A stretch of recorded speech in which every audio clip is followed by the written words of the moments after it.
A little bit of stew left. Anybody still hungry? I am. Jethro, let the company speak first. They ain't company. They's prisoners. Ellie and me caught them grunion, didn't we, Ellie? We sure did. Caught them on the beach with our bare hands, according to the rules of grunion hunting. They even admitted being from Grun. Food like this, I'd say was from Oz. Well, I still say they is company. And I say they's prisoners. Now, hold it. You is both right. They is company and they is prisoners, too. Well, Grunions, did you have enough to eat? Plenty. Just great. How was the food? Heavy. Well, you can't fill an eater like Jethro here with angel food cake. Can I have the rest of the stew now? Give it to him, Granny. Shall I give him the bone, too? If you can stand the noise. I'll take the rest of these dishes down to the ocean and rinse them off, Granny. Thank you, Ellie. Well, nice to have had you Grunions here. You're all free to go back to the Island of Grun now. Oh, not this one, Uncle Jed. She's a keeper. There gonna be none of that. As you probably know, some folks takes their Grunions home and make servants out of them, but that ain't our way. Why don't we give it a try? Jethro, here, boy. Take us down to the ocean. Don't come back till it's finished. Yes, sir. Jethro. Yes, sir. It'll be gone before he gets to the water's edge. Miss Thompson, Yes, sir. come here. Miss Thompson, this is a grunion. Yes, sir. As anyone can see, it is a fish. Yes, sir. Then why did you tell the Clampetts that the grunion were fierce, warlike people from the island of Grun? I didn't, sir. You told them that. Miss Thompson, a part of your job here is to take the blame for the stupid things I do. Sorry, sir. Miss Hathaway used to take the blame beautifully. Yes, sir. So why did you let her resign? I didn't, sir. You did. There you go again. You're not being any help to me. Mr. Drysdale, face up to it. There is just one person who might possibly get you out of this scrape with the Clampetts. Miss Hathaway. Right, sir. She's been saving your neck for years. Well, go to the beach, find her. Plead with her to come back to work. Offer her a raise, a bonus. Oh, here, give her the keys to her car. Tell her you're sorry you repossessed it and bought it for yourself for $25. I didn't do that. You did. You can't seem to learn, can you? Go find Miss Hathaway. Yes, sir. And hurry, before the Clampetts find out that grunion are fish. Well, you Grunions going back to your island? I like it here. Me too. Let him stay, Jed. Well, of course, it ain't for me to say. But if they promise to stay out of mischief. If you stay, do you promise to behave? On my honor as a grunion. Same here. Well, now, California might take some getting used to. It's likely a heap different than living on the Isle of Grun. How do you get along there? Well, fair. They got that here, too. You feel right at home. Thanks for everything. That goes double for me. Well, now, wait. You better hang on to these blankets. You was half froze when the young ones fetched you here. Oh, I've got some clothes down the beach. Me too. Well, bye now. See you around. Don't forget your promise. Yeah, and stay out of mischief. We will. You know, Granny, them Grunions ain't a bad sort. Wonder why Mr. Drysdale told us that they were fierce and warlike. Beats me. Any more victuals? Not a bite. Let's go home. Hey, you know what I found out? The main bunch of grunions don't come in till after dark. Well, I don't think they're worth much waiting for. Do you, Jed? Well, from what I've seen, I can't believe California's in too much danger. But I'll take one more look out there. See anything, Paul? Yeah, there's a grunion out there, trying to paddle ashore in one of them pitiful little boats. The darn fools keep trying to stand up on them things. Let's go home, Paul, so I can feed my critters. Yeah, might as well. If them grunion can't get to shore in the daytime, they's in real trouble after dark. Well, I think we ought to let Miss Jane know that we is leaving. Yeah, I'll do that. I'll be back in a minute. All right, Jethro, start loading up the truck. Jethro, where is that boy? Yonder he is, Granny, licking a pot. Get out of there!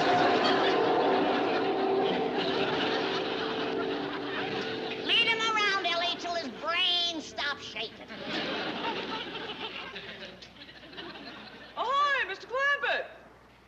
Oh, howdy, Miss Jane. I was just coming over to tell you we decided to go home. Oh, Oh, I'm sorry. I wanted to invite you for dinner. I have a whole bunch of frozen grunion. Well, we just had a couple of cold ones ourselves. Only 2? Yeah, Jethro caught one and Ellie caught one. Hardly worth cooking. Well, Granny had an old kettle full of stew anyway. Well, I'm sorry you won't be here when the main wave of grunion hit the beach. I'm sure you'd catch a lot of them. Well, I'll tell you, Miss Jane, they ain't scrappy enough to make it interesting. They're not exactly fighters, are they? Pitiful, scrawny-looking little things, kind of like, Smell? I didn't get that close.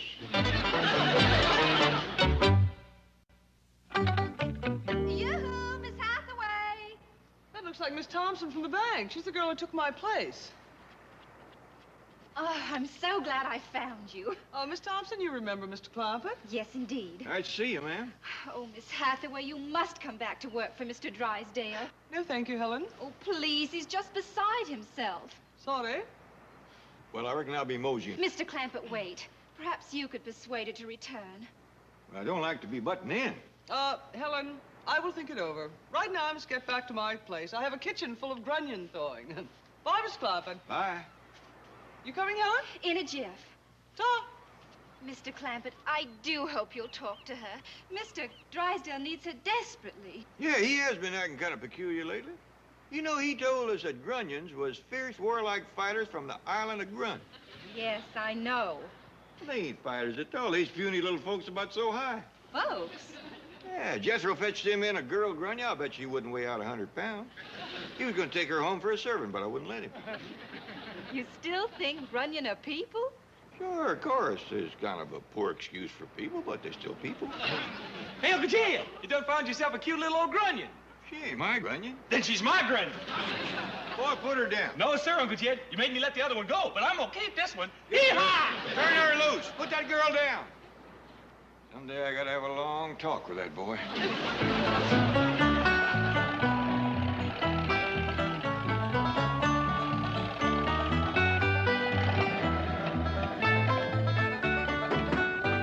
I'll go feed my critters, Pa. Then I'll help unload. Bye, darling. It wasn't worth toting our battle flag or our guns to the beach, was it, Jed? I believe Ellie Mae could fight off a grunion invasion with a slingshot. I figured we'd get into some scraps. Oh, is there any left? I'm hungry. Go unload the truck.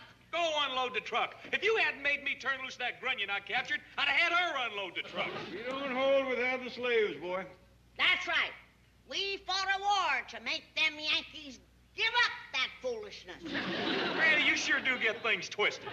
Do as I say or you're going to get things twisted, starting with your neck. I'm the only grunion hunter in California that don't get to keep what I catch.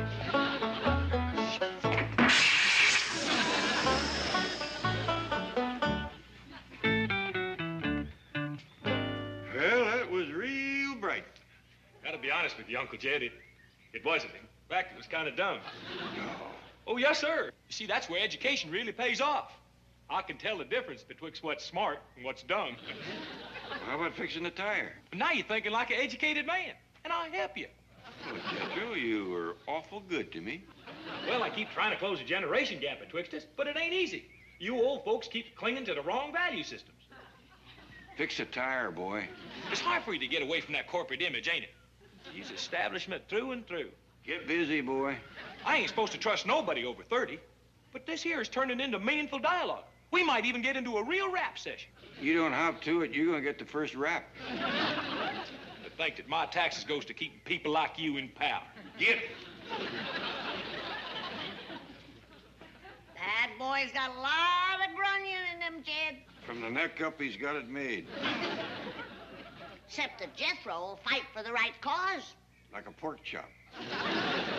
Can't understand why Mr. Drysdale was called back into the Navy to fight those poor little grunion goomers. We'll have to ask him about that. And the Clampetts believed you? Why, certainly. I was wearing this combat uniform. I backed up that story with your newspaper. Grunion coming tonight, huge invasion predicted. Oh, Chief, how rotten! What do you mean, rotten? I was brilliant. Well, I can see you haven't changed. Goodbye. Wait, come back. Don't leave. I refuse to return to the same dishonesty and deceit that forced me to leave. Oh, please, Miss Hathaway. Don't leave me. I'll change. I swear it. Give me another chance. I need you. Chief, if I could only believe you'd really change. I will. I promise.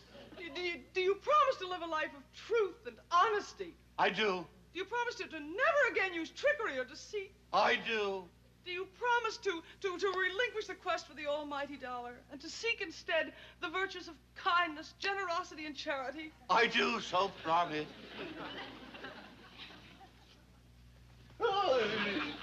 You knelt before me, Drysdale the despicable. Arise and henceforth be known as Melbourne the Good. Thank you, milady. Now, your first task is to go to the Clampetts, confess everything, purge yourself of all lies, and throw yourself upon their mercy. Will you come with me, noble lady? It will give me strength and courage. Of course, noble knight. Thank you. You have saved me.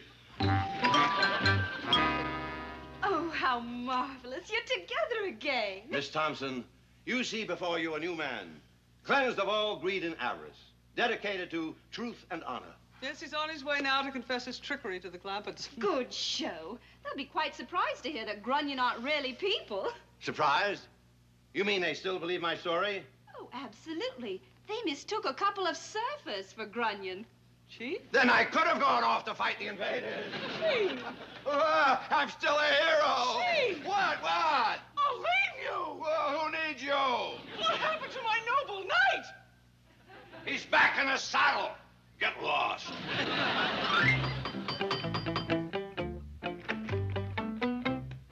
Mr. Tracy, when the blue blazes happened to you, did you have an accident? Well, if you call hitting Suicide Beach on Grun an accident, I had one. You've been to the island of Grun? I went in with the first wave. It was awful. You know, Mr. Drysdale, we run into a couple of them Grunion down in Malibu. They wasn't no scrappers at all. Of course not. When things got hot, the cowards and weaklings fled the island. You met the deserters, I met the fighters. Mr. Drysdale, what happened? Granny, it appears them Grunion that we run into was a couple of culls.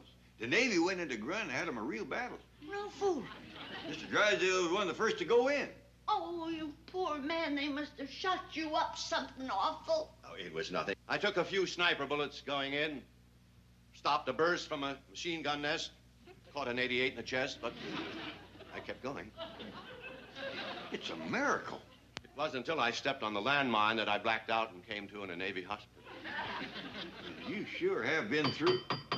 Come in. Oh, darn it, the medic has found me.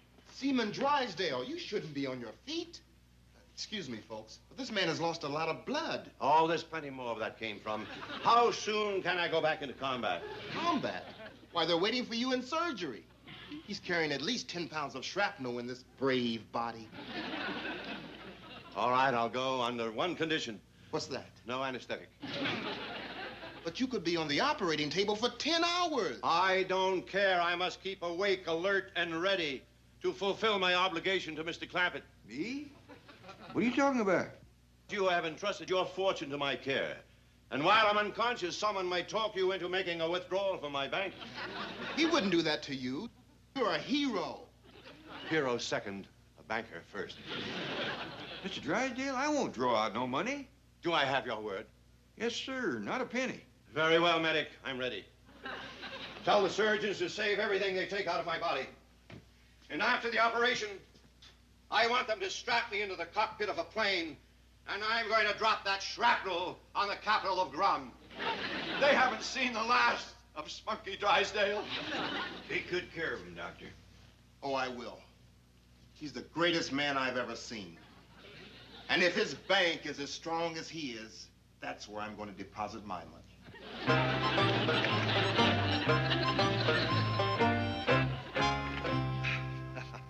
Your agent was right. You're a very convincing actor.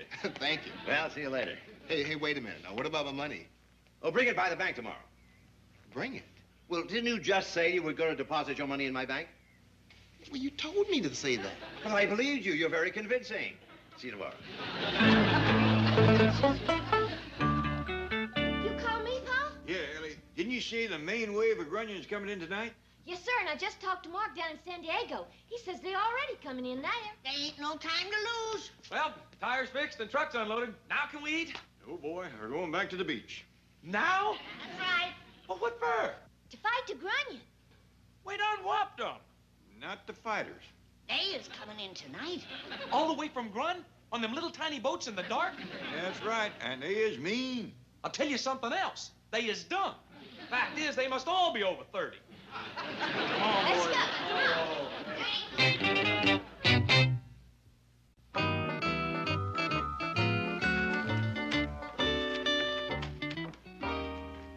Miss Hathaway, am I in time for the protest meeting? Yes, Sue, but are you sure you want to join us? After all, you're new here. Oh, yes, we believe in women's liberation in Sweden. Oh, good. Besides that, I've been here long enough to know that Mr. Drysdale is a drummer. Well, what does that mean? Beast. You're one of us. Come on. Really, we've got to go down to the beach. Girls, quiet, please, girls. Girls, we are now all assembled. So let's hear from our leader, Jane Hathaway.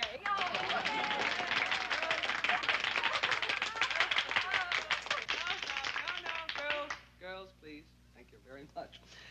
Girls of the Commerce Bank, as you know, I did not seek this position of leadership. But as one who has suffered longest and most grievously under the tyrannical rule of that dastardly dictator, Milburn Drysdale. Now, we've got to get You have asked me to be your leader, and I accept.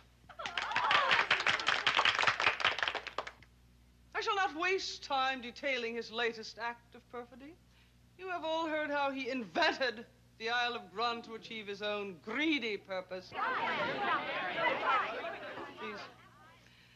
Therefore, I suggest that we use the name Grun as a symbol of our resistance to the unfair neglect to which we have all been subjected. Right. Under Milburn, the miserable.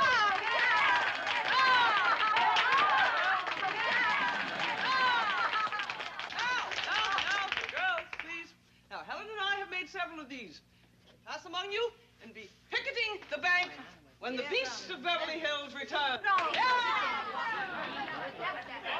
Picketing up and down in front of Hey, what's going on here? Clear out of my office. Back to your desk. All right, no. Stand firm, girls. Do not cringe before the despot. So you're the troublemaker. There will be no trouble if you agree to treat these girls fairly. Yes, we demand women's liberation. Okay, you're liberated.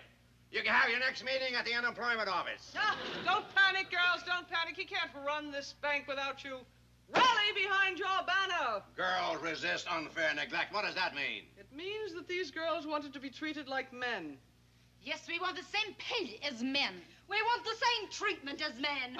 Okay, you'll get it. Charlie, there's a bunch of guys rioting up in my office. Send up the bank guards with mace, tear gas, and clubs. Girls, don't worry. We'll hold our protest meeting on the beach at Malibu. At the beach? Yes, the Grunion are running tonight. There'll be thousands of people to watch our demonstration. We'll even have a fireworks display. A fireworks display? Well, can we afford that? Well, actually, it's being put on by the city fathers, but why give men the credit? Listen to this. I have been making up some marching chants. Listen. We are the girls from Grun. We want our place in the sun. We'll fight till we win. We'll never give in, and Drysdale's on the run. Oh, we are the girls from Grun. We want our place in the sun. We'll never give in. We'll fight till we win. And Drysdale's on the run.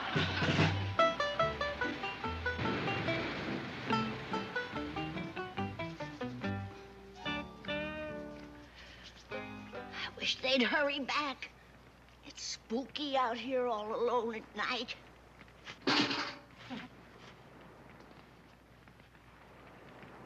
Halt! Who goes there? Friend or Grunion? Friend. Give the password. Bug tussle. Advance and be recognized. It's me. What you got there?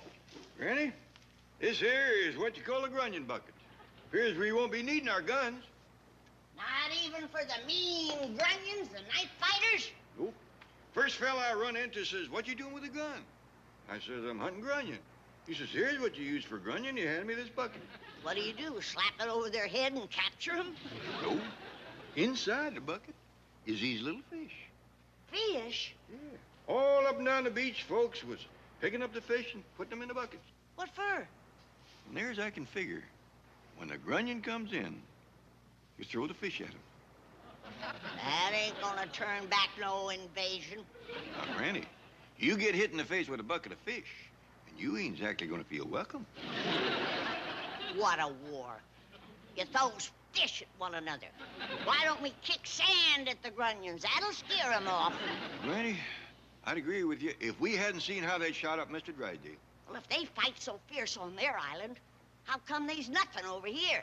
Well, I reckon after they paddle them slippery boats all the way from Grun, they ain't got no fight left. Paul, Granny! The grunions is here. The invasion has commenced, has it? Yes, ma'am. Miss Jane's done caught herself a whole slew of girl grunions.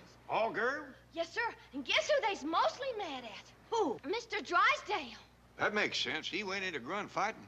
Miss Jane was leading these prisoners along, and they was saying, "We's the girls from Grun. We won our place in the sun. We'll never give in. We'll fight till we win, and Drysdale's on the run." I reckon they don't know he's in the hospital. You'll be proud to know Miss Jane has took up the fight. Where's Jethro? I thought you two was together. Well, I reckon I run so fast I left him behind. Put me down. Put me down. Oh, no, you is mine. Look here, Uncle Jet. I captured me a girl from Grun. You did not. She's one of Miss Jane's. Is that true? Do you belong to Miss Hathaway's bunch? Yes, ma'am. Put her down, boy. Miss Jane won't miss her. She's got a whole flock of them. Put her down, boy.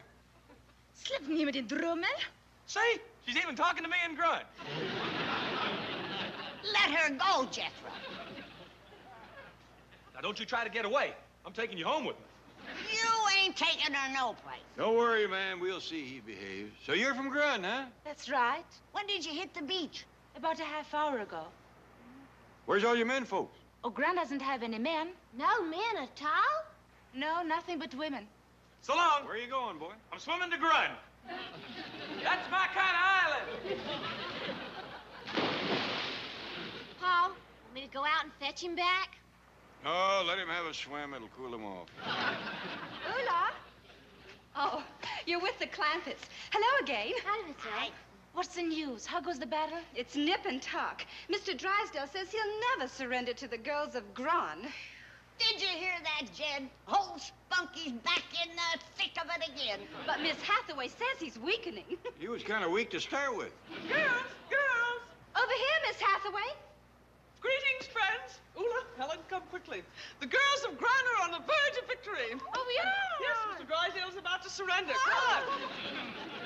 Poor Mr. Drysdale, after putting up such a brave scrap. It ain't over yet.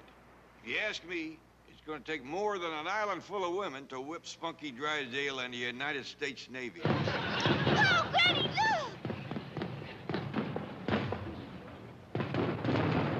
I told you, Spunky and the boys in blue is making another run at him.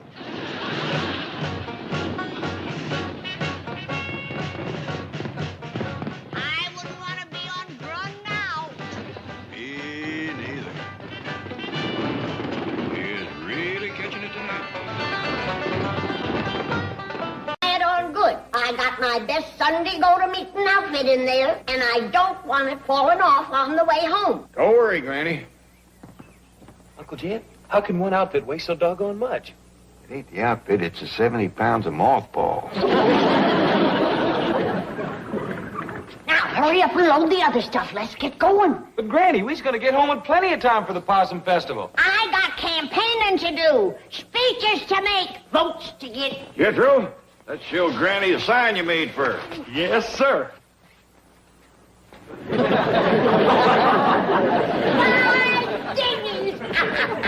That's a Jim dandy. It sure is, and we're going to put it on the side of the truck quick as we get to Sibley. Wait a minute. Here comes Miss Drysdale. I want her to see it. She thinks she's so all-fired high and mighty in her big limousine. Now, Granny, the woman is doing us a mighty neighborly turn, offering to move in and take care of the place whilst we's gone. Yeah, I wonder why. Never mind, you just be pleasant. All right. But I still want her to see my son.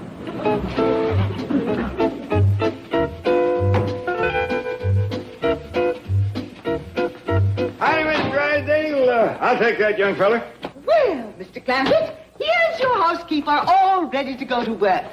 Yeah, well, it sure is uncommon kind of you, and we's all mighty grateful, especially Granny. Granny, come say howdy to Miss Drysdale. Be right there, just checking something. Fine boy. Congratulations, Granny. I see you're running for Possum Queen. Where'd you see that? Oh, the sign.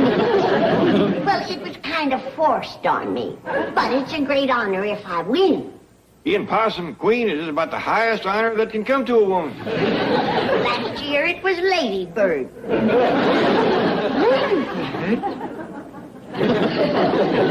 Lady Bird?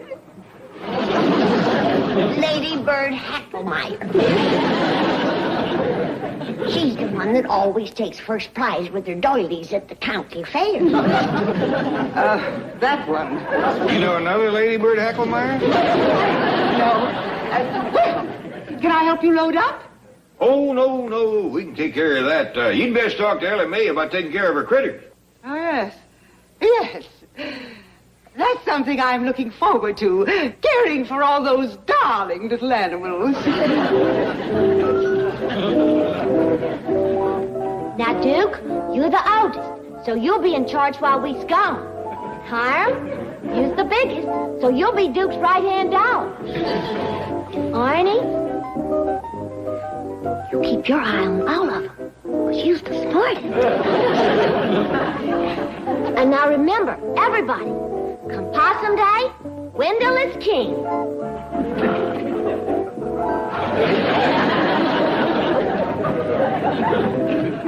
You reckon this is enough lunch, Jed? Yeah, Granny, that ought to be enough to get us plumb home. Anything else to load? Yeah, boy, put this in the truck.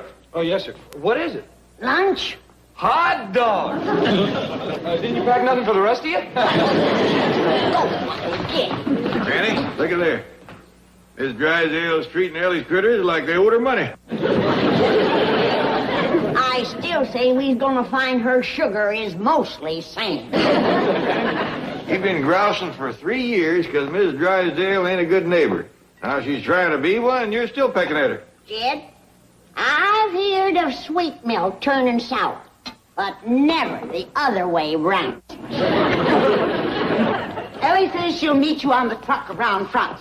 Now, have a wonderful trip and enjoy the festival. Too bad you don't have one here. Yeah, we wouldn't have to go if Beverly Hills wasn't so backward. Well, we are, and you wouldn't want to miss the honor of being queen. It ain't just the honor. Why, there's a fortune in prizes. Starting with the weighing-in ceremony. First off, the queen gets her weight in possum. How exciting. And all. Then comes the letting out ceremony. Possum Day, all the prisoners gets let out of jail. And from then on, it's just one big to-do after another. Mule shoeing contest? Mud wrestling and rock throwing? Crawdad eating contest? Prizes for the longest hair and the biggest feet. Keep talking like that, and Miss Drysdale hop right on, go with us. Ain't that right, Miss Drysdale? It is tempting, but my plans are all made to stay here and look after your house. Sure you won't mind all that work? Not at all. With Mildred out of town, it'll give me something to do. My dog is Miss Drysdale. You've turned into such a fine neighbor, it seems a shame to be leaving. Now, Jed, you got the next Possum Queen sitting here. That's right. Well, thank you, ma'am. Let it roll, Jethro. See you in a couple of weeks. Stay as long as you like.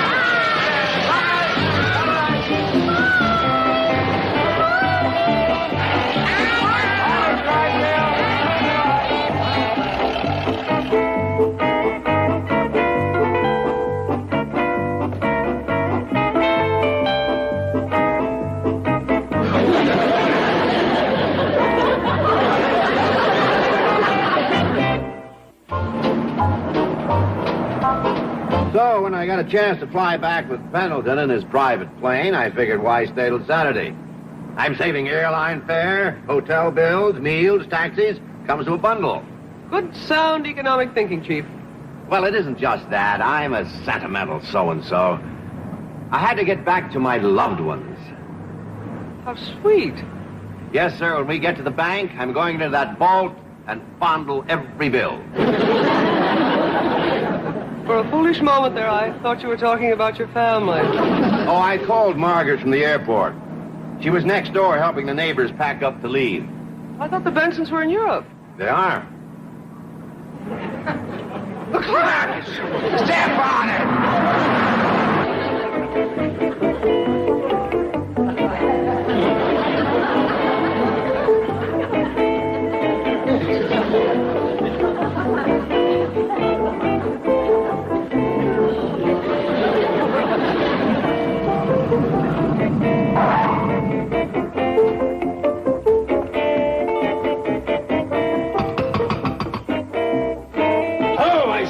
I couldn't trust that woman. Start collecting up these songs. Well, welcome. You're the first guy. Melbourne! Oh, no, you don't. You're supposed to be in Chicago. Oh, I'm Chicago. What do you think you're doing? Where are the Clampetts? What have you done with them? Why are you selling this house? I'm not going to talk to you until you stop shouting at me. Okay. I'm not shouting now. Talk to me. That's better. Well, how are things in Chicago? Did you see Aunt Vicky? Not that kind of talk. I want to know about the Clampetts. You're shouting again. Chief, there's a truck here from the animal shelter. Your wife told them to pick up all of Ellie's pets. You what? Still shouting.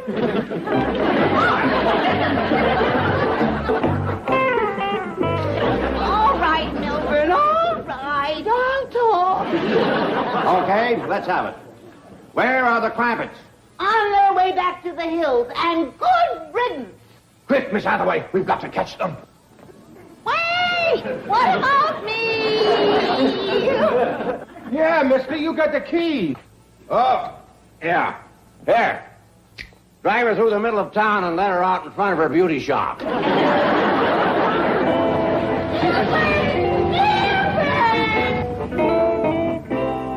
Chief, it would be sheer folly to go dashing about in every road to the east. But if we organize an intelligence search... All right.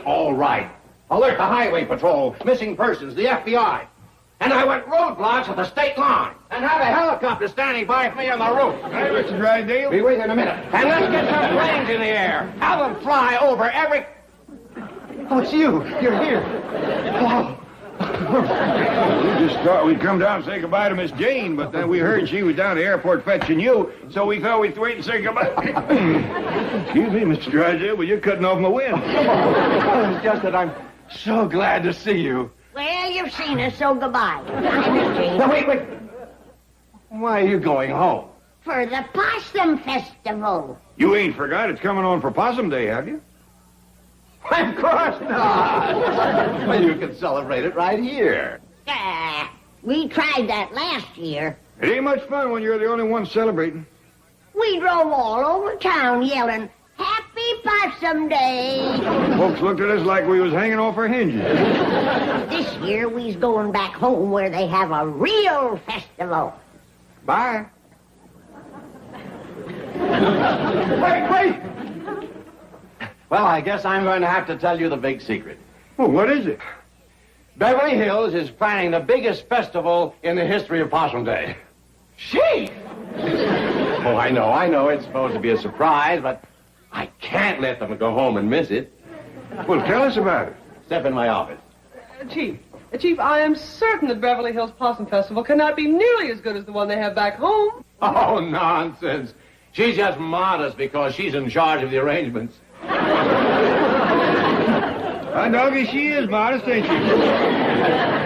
Miss Jane, you're gonna have to go some to beat that big blowout back in Sibley. He can do it.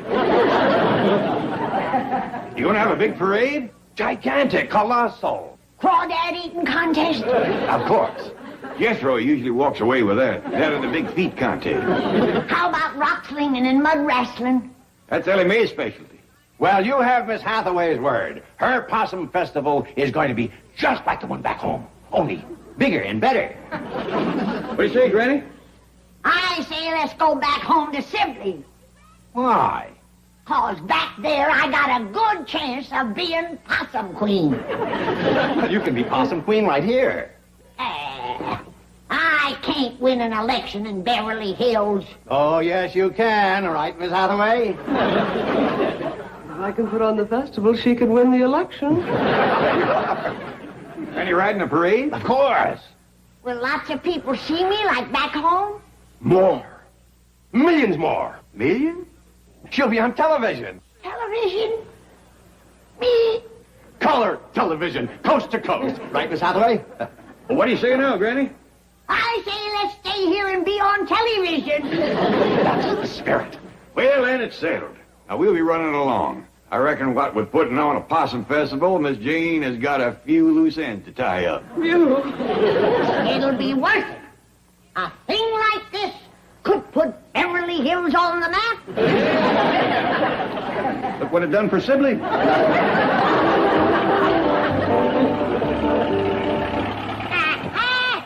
It just hit me. What hit you, Granny? Just drive the truck, boy. I'll find out what hit her. What hit you, Granny? Why Miss Drysdale turned so sweet on us. Why she offered to keep the house for us. Why did she, Granny? Drive the truck, boy. I'll find out why did she. Why did she, Granny? She wanted me out of town so she could be Possum Queen of Beverly Hills. You reckon so? Why, it's as plain as the nose on your face. I knew she was up to something. I told you we'd find sand in her sugar. The election ain't over. She ain't won yet. I'll stomp Beverly Hills from one end to the other. Sit down, Granny. So will Miss Drysdale, and she knows everybody and her dog. Just drive the truck, boy. I've got experience on my side. I've run for Possum Queen 47 times. Yeah, but you ain't never won. True, Granny. Drive the truck, boy. Sit down, Granny. Drive the truck, boy.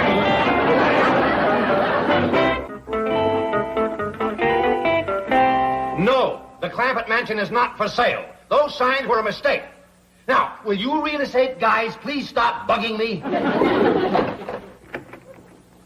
Excuse me, Mr. Drysdale, but Mr. Clampett is calling for you on line 1. Beverly Hills Possum Festival headquarters. Oh, how's the festival coming along? Oh, beautifully, beautifully. Did Miss Hathaway get that parade permit? She isn't back from City Hall. Yes, everything's great. It couldn't be better. Well, that's just fine. Now, we've been having a little family go-around. Granny says she knows why your wife is so anxious to get us out of town. She does? It's because she don't want me running again her for Beverly Hills Possum Queen. Ain't that right? Yes, that's right. It was a dirty trick, and I'm going to see that she withdraws immediately and lets you win.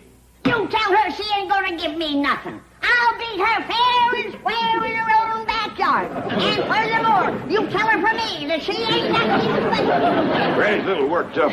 Nothing she likes better than a good scrap. So you tell your wife to put on her rip-snortingest campaign, and may the best woman be Possum Queen. Bye. Hello. Mr. Clampett. Hello. Oh, boy.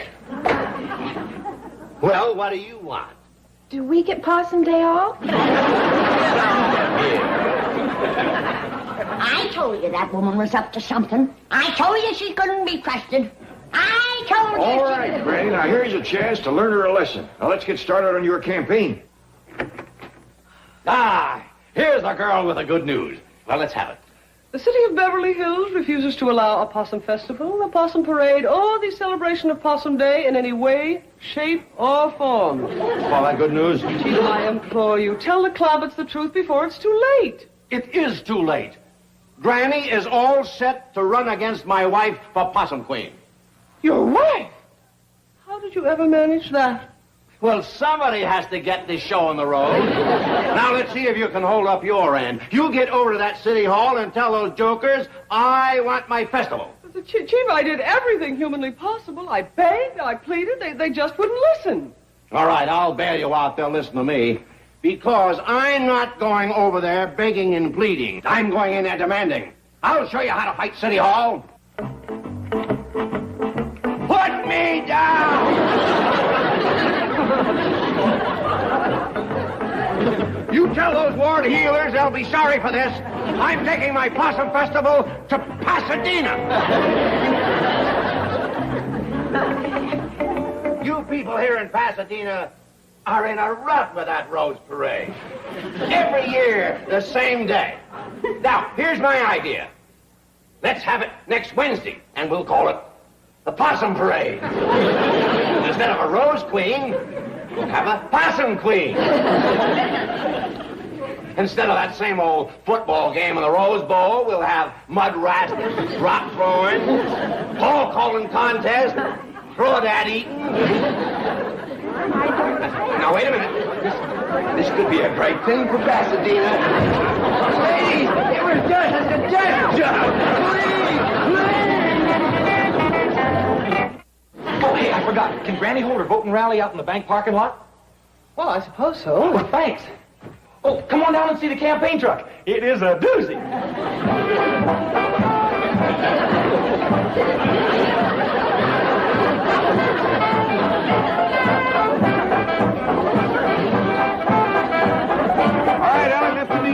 Howdy, Miss Jane, Miss Drago. Greetings. How do you like my bandwagon? Great crowd pleaser, ain't it? Oh, indeed it is. Folks are starting to come, Granny. Gather round, folks. Gather round. You're about to hear the keynote speech in my campaign for Possum Queen of Beverly Hills. Thank you.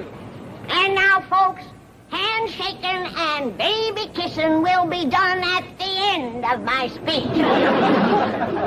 Also, there will be free cider passed out. But just to get things rolling, I want you to hear a little of my campaign song that was wrote by my son-in-law here, handsome Jed Clampett. He's a widower, girls. He's got more money than a dog has fleas. Put your needle on, Ellie.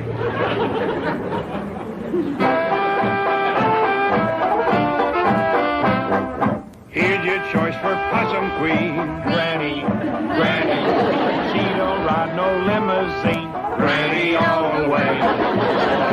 Interstate on election day. The finest queen you've ever seen. Granny all the way. I want to make my speech. Citizens of Beverly Hills. Citizens of Orange County, for years now, you people have been holding the same old Orange Festival.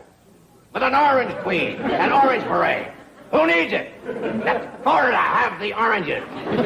We'll put on a Possum Festival, and a Possum Queen, and a Possum Parade. It'll be something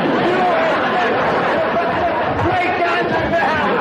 Now, folks, in conclusion, it's exactly 1 week to Possum Day. Who will be your queen? Will it be Miss Drysdale or me? The choice is up to you. But come election day, remember where you got the cider that we's gonna pass out right now. Let's go.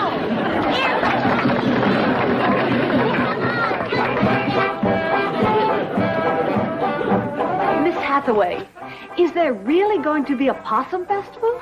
That, my dear Marie, depends upon Mr. Drysdale. Good luck, Chief, wherever you are. Citizens of Apple Valley, have you ever thought of changing the name of your community to Possum Valley?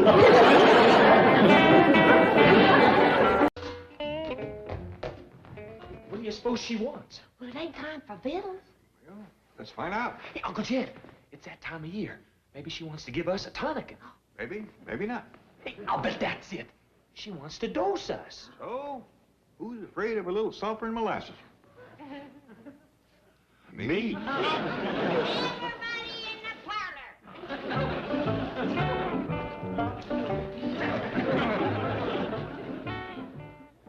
He's here, Granny. I suppose you're all wondering why I asked you here today. I ain't. Hush up. As you know, I've been a doctor in the service of mankind for Nigh on to 70 years now. That's right, Granny. I'll say. 70 years of healing and giving of myself. Bringing babies into the world, setting bones, mixing medicine, curing colds, making poultices, healing warts, rheumatiz, summer complaints, chilblains, hives. Folks is mighty grateful to you, Granny. Jed, Jethro, Nellie Mae, I'm giving up my practice of medicine. I'm taking in my shingle. Hot dog! No more sulfur and molasses.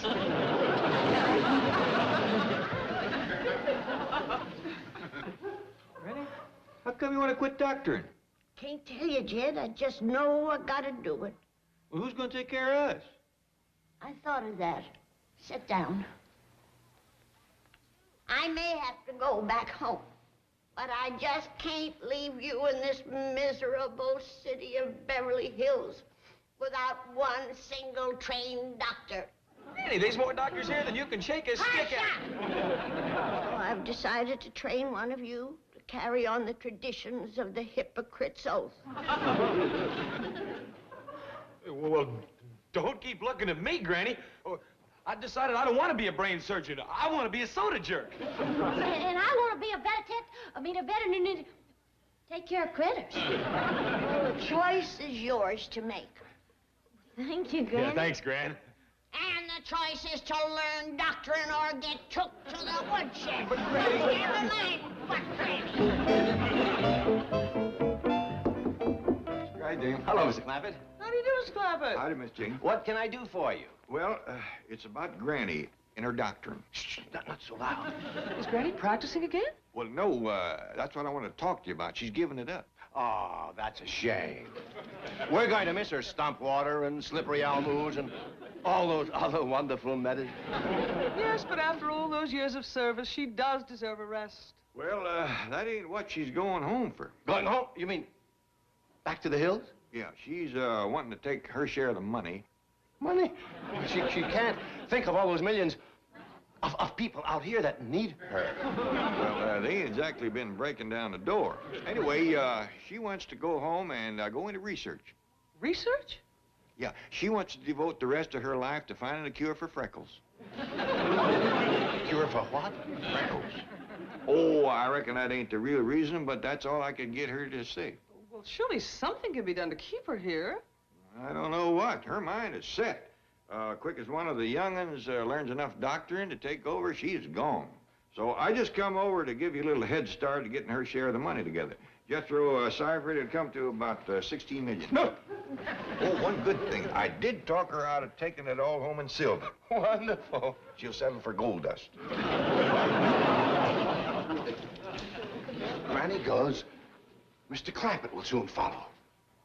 Research? Freckle cure? Why could she be going? If I may offer an unemotional analysis based on my first-hand objective observations... Just spit it out. Well, I think this has been brought on by her having no one to doctor. She misses feeling useful and needed. Yes, that's probably it. Well, why didn't you do something? Chief, I could hardly be expected to solicit patients for an unlicensed granny doctor. Wait a minute. We still have a chance. She would never run out on a sick friend. Chief, I could never deceive Granny with a fake illness. Who's talking about a fake? I'm only asking you to take a mild poison or break a bone or something. Look, I could drop this on your foot. Isn't your company loyalty good for one little fracture? Was even going to autograph her cast. Now pay attention, young'uns. I got a lot of doctrine to learn yet. Here's my patient. Good. In a couple of days, you'll know more medicine than any of these city pill pushers. Well, how come you ain't gonna doctor no more? Don't ask, child. It's a secret. Now I'm going to learn you more bandages. I wish I had a human being to show you on, instead of old Duke. You and Jethro would see some fancy wrappings. Well, maybe we can find somebody. I'm back from the bank. Get Duke off to bed.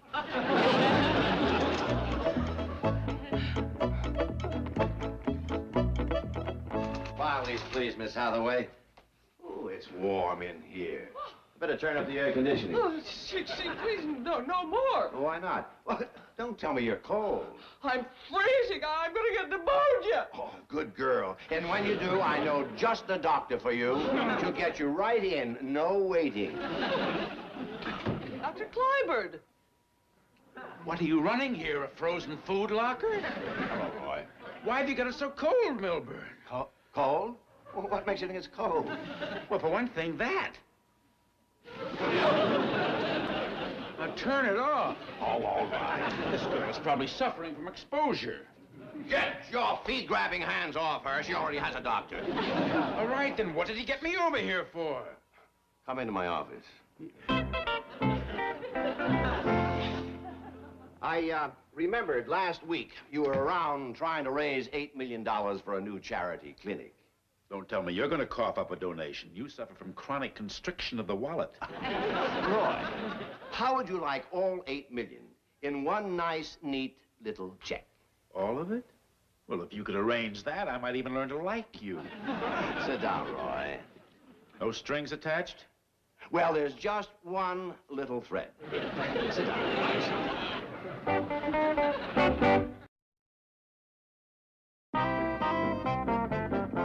All right, I'm finished. Granny, you promised if I did this, you'd only show him one bandage. It is one bandage. Starts here and it ends there. What's it called, Granny? This is called my general purpose bandage. If you ain't sure what's wrong with your patient, it generally takes care of it. Jethro, get me out of here. Yes, sir. Oh, Jed, please stay here. I got a lot of bandage to learn these young'uns yet. You can show them on Duke. Now unwrap me. Oh, all right. This whole thing is a bunch of nonsense. Learning somebody to take your place just so you can find a cure for freckles? Jed, I gotta do what I gotta do. Here, young'uns, grab hold of this end and yank, not too fast. Last time I unwound one of these, Aunt Tilly went spinning right into the slough. Are you kidding? You want me to go up and ask Granny for advice on how to practice medicine? Even among witch doctors, she's a quack. I'm not asking you to follow the advice. Just listen to her. Make her feel important and needed. You've spent too much time in that cold office. You've got frostbite of the brain. Roy, she'll go back to the hills. I would love nothing better. I've had too many run-ins with that unlicensed, untrained queen of the voodoos. Goodbye, Milburn. Roy, I'm begging you. Forget it. All right. But I can't forget the sick and suffering you're depriving of a bed in the Clyburn Charity Clinic. Who charity clinic? If you help me, I can arrange for Jed Clampett to donate the entire $8 million you need, and he won't care what you name the clinic. That means it would be completed 1 year sooner. No, not with Granny. No. Oh, I'll do it. Thank you. But I'm only doing it so the sick and needy will get help that much sooner. Don't think it's so I can call it the Clyburn Charity Clinic. Of course, it does have a nice ring to it. Jed, please come back and help me. I've got a lot to learn, them young'uns, Jed. Granny, once and for all, I want you to tell the truth why you're quitting doctoring and going back to the hills. Well, I got a lot of research to do, and they got everything I need back there. You don't give two shucks about curing freckles. No, but there's something I gotta work on. What? Don't make me tell you. Granny? All right. I gotta discover a cure for a brand new ailment. How come? 'Cause I think I got it. You do? It ain't in none of the books, so I get to name it. I'm calling it Granny's Complaint. How long you had it? Well, I first noticed it about 20 years ago. And I've been going downhill ever since. You should have said something. What's the symptom? Well, to start off with, my hearing ain't what it used to be. And my eyes is getting weaker. My rheumatism is worse, and I can't run as fast as I used to. I get chilled easier, and my joints are stiff in the morning. Granny, all them things is happening to me, too. It's catching. Of course it's catching. It's old age. Not old age. It's Granny's Complaint. I discovered it, I get to name it. Call it what you want to. It's nothing more than getting on in years. Jed, you've always had a good head on you, but leave the diagnosing to us medical people.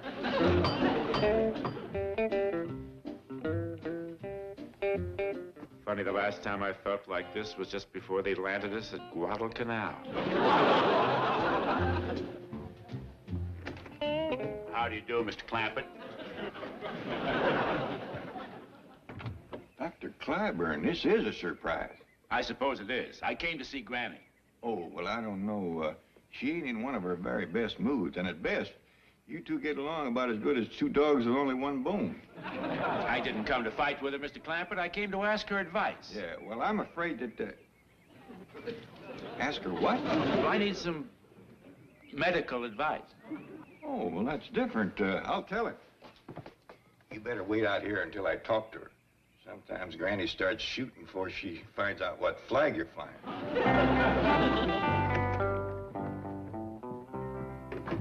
I thought I heard you talking out there. You did, and you will never guess who's waiting outside to see you. Who? Dr. Clyburn. Clyburn! Oh, he's after me. That gourd-headed city sawbones. Keep him out on the porch. I'll go upstairs and drop my chest of drawers on him. Oh, Granny, he's here to ask your advice. In a pig's eye, it's a trick. No, he's standing out there humble as a skinny mule. All right. But one wrong move out of him and he's gonna have a nose full of knuckles. Come in, Dr. Clyburn. Here's Granny. Hello, Granny. Howdy. Now, state your business. I'm in a hurry. Granny, I realized this morning that I have been too hasty in not taking advantage of having close at hand one with such great experience and knowledge. Go on. So I've come over hoping to spend some time with you and get some general medical advice. The dickens, you said. Did you hear that, Jed? I got to admire you, Doctor. What for? He should have been here 4 years ago. Now I ain't got time to mess with him. You don't? No. I gotta go back to the hills. Oh, please don't go, Granny. This means an awful lot to me. Well, you are some kind of a doctor, and my oath says that I gotta help you out if I can. So I guess I can spare you a little time. Thank you, Granny. Dr. Granny? Dr. Granny. Just what is it you want to know? I'm not quite sure yet. All right, I'll see what you're lacking. How do you treat spotted gimple? Spotted Gimple? Well, what do you do with purple drowsies? How about critic, bloat, angry gizzard, drench, the goose eye? Perhaps I know them by their scientific names. Them is the scientific name. You better sort of start from scratch. Maybe I'd better. Well, I ain't got time for private tutoring. You'll have to go in the class with Jethro and Ellie Mae. Go on upstairs, third door to the right, and sit in the back of the class. Where are you going, Miss Hathaway? Chief, it's 110 in here. If you won't let me turn the heat down, I'm leaving. Not until your coffee break. I'm suffering from heat exhaustion. Oh, that's awful. Now, come on, I'll take you right up to Dr. Granny. Give up. You can't get me sick enough to go to her for treatment. Why not? Nothing possibly can happen to you. Dr. Clyburn is up there. It's for charity. $8 million. Charity. $8 million. Now we're going to take up anatomy. Pay attention. About here is your gizzard.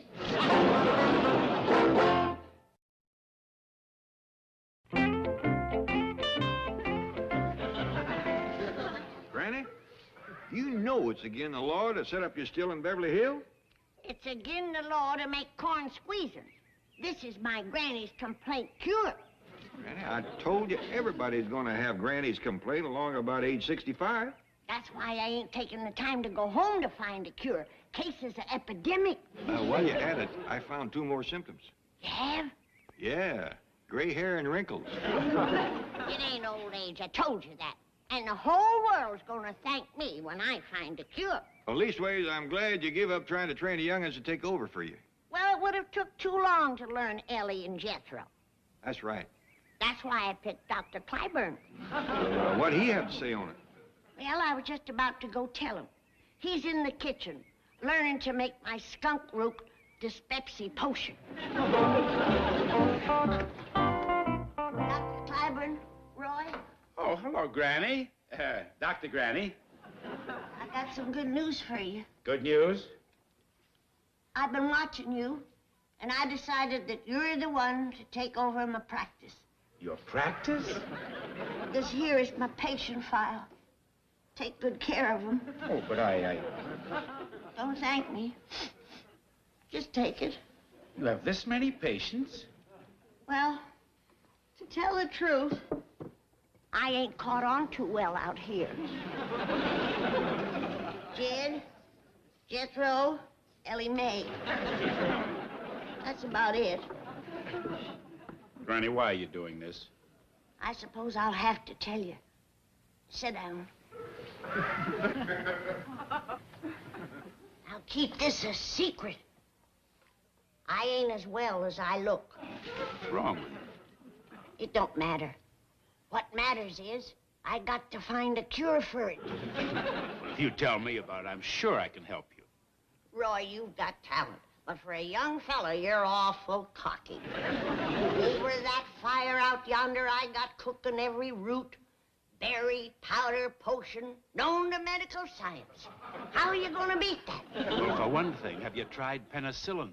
Penicillin? What's that? It's a drug. We get it from bread mold. Roy, you've got to forget them home remedies. It is not a home remedy. Haven't you heard of streptomycin, aureomycin, cortisone? Roy, you come to me for advice, and I'm giving it to you. Forget them quack medicines. Stick with modern science. Your stout waters, your slippery elm ooze, cocoon root, and them wonder drugs like sassafras and wahoo bark. All right, Granny. You know best. Oh, the dyspepsy medicine.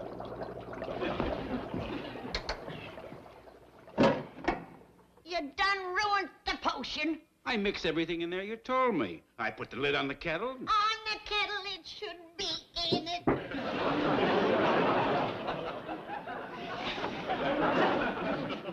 This pewter takes the bite out of the mixture.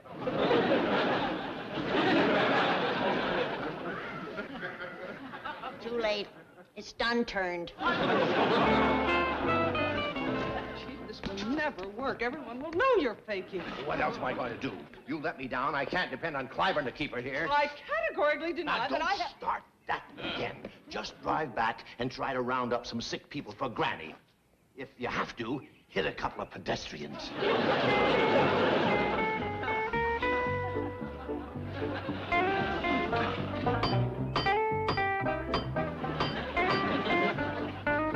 I'll get it, Ellie. Let me get it.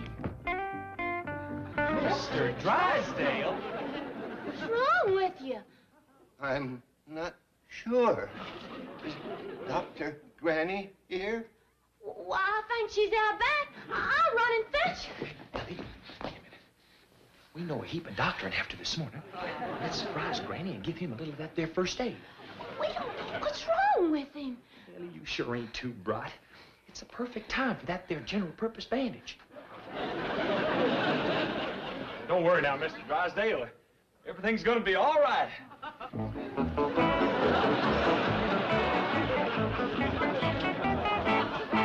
Annie, where's Dr. Clyburn? I just come from the kitchen. He ain't there. I told him to pack his little black bag and move along. I ain't got no more time to mess with him. I thought he was the one going to take over your practice. I couldn't trust my family to a superstitious quack like him. Why, his favorite medicine is moldy bread. Still be living in the dark ages. Whatever it is you're cooking here, it sure is putting out the fumes. It's my first try at a cure, Jed. Ripping through over yonder. 30 or 40 more batches, and I may have found what's going to rid the world of Granny's complaint. Well, even if you don't, You have hit upon a surefire way of taking the leaves off trees. What are you going to do with me? Where's Dr. Granny? Take it easy, Mr. Drysdale. You're going to be just fine. All right now, nurse. Why ain't you a nurse?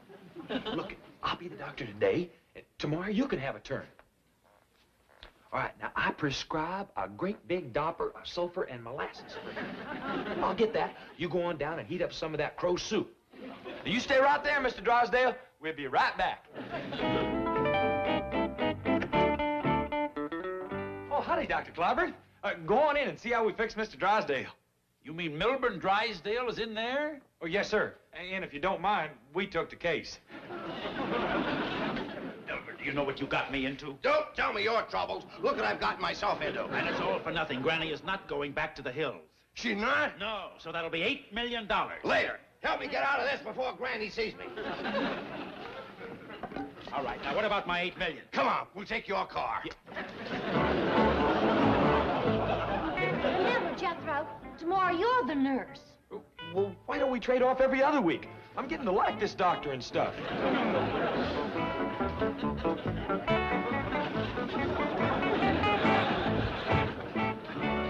Looky, Jethro, Dr. Clyburn's done cured Mr. Drysdale. What do you mean? That was my general purpose bandage.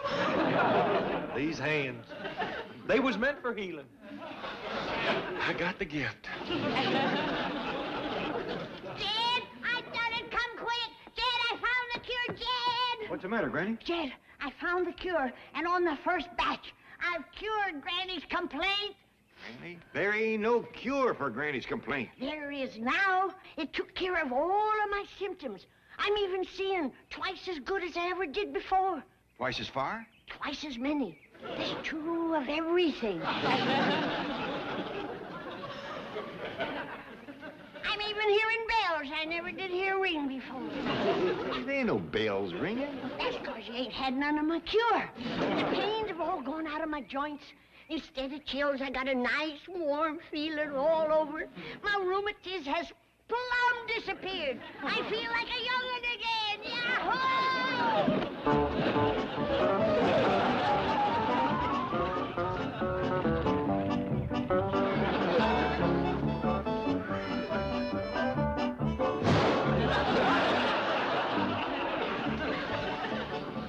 Too bad. Come morning, she's in for one humdinger of a relapse. Jethro? What is all this? Just a little bedtime snack. Whole turkey, ham, milk, bread, fruit. Just a little something light, huh? Yeah. Granny says it ain't no good to eat too much before bed. You seen Granny? She ain't come up yet. Yeah, she's waiting for Ellie to get home from her date with Dash Riprock. I bet she's fixing to spy on him again. Where is she? Right over yonder.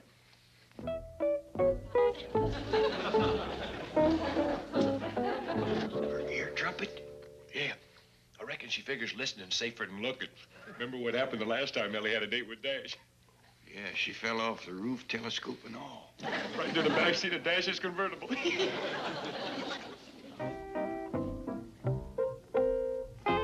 Granny?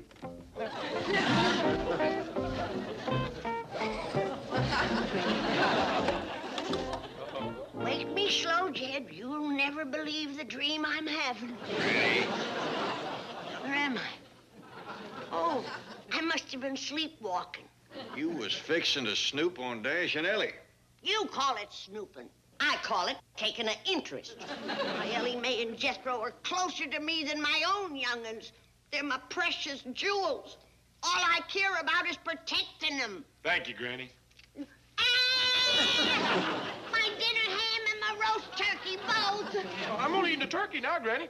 Saving the ham for a midnight snack. Oh, you giant gizzard. I get my hands on you, I'll skin you alive. I reckon that precious Yule has had enough protection. Now, here, get on upstairs and go to bed. Well, here we are. Alone at last. You can never be sure with Granny. You know, she'd have made a great commando. 2 minutes to 8. Middle of the night. Well, it's been fun, Dash. Gee, Ellie, I sure wish you could stay out later than 8 o'clock. When I can't get away from the studio until 6:30, it doesn't give us much time. I don't mind. Yeah, but it'd be nice to go out to dinner one night and have time to finish it. Wasn't they nice to us at the restaurant? Putting what was left in these bags. For Bow Wow. I reckon they didn't have time to print some with our names. Well, it's 1 minute to 8. I'd better say goodnight.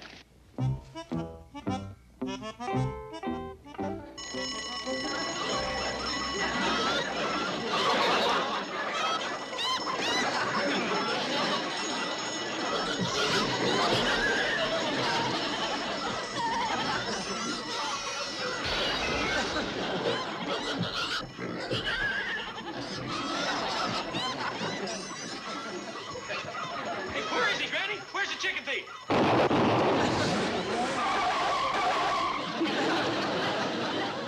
What's all the ruckus down there? It's just saying goodnight to Ellie. Wouldn't a quiet little kiss do just as well? Stop their hollering, Jed. It's 5 after 8. You'll wake up the whole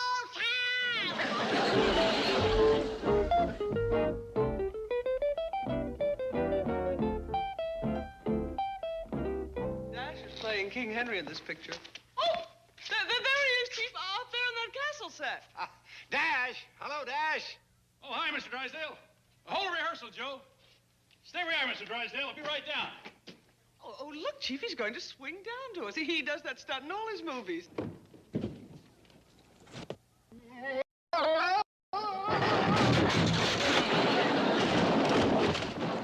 Dash, you all right? Well, I'm okay. Ever since that date last night, my timing's been a little off. We hurried right over as soon as we got your call. Thank you. As I was telling you, it's regarding Ellie Mae. You see, I'm getting quite serious about her. Good. But there are some obstacles in the way of our happiness. What are they? Mr. Clampett, Jethro, and Granny. But you were with Ellie last night. What there was of the date was fine. But bringing her home, you've got to have an armored car and a bulletproof vest. Well, what can we do? Well, I was thinking of running up there today in between scenes.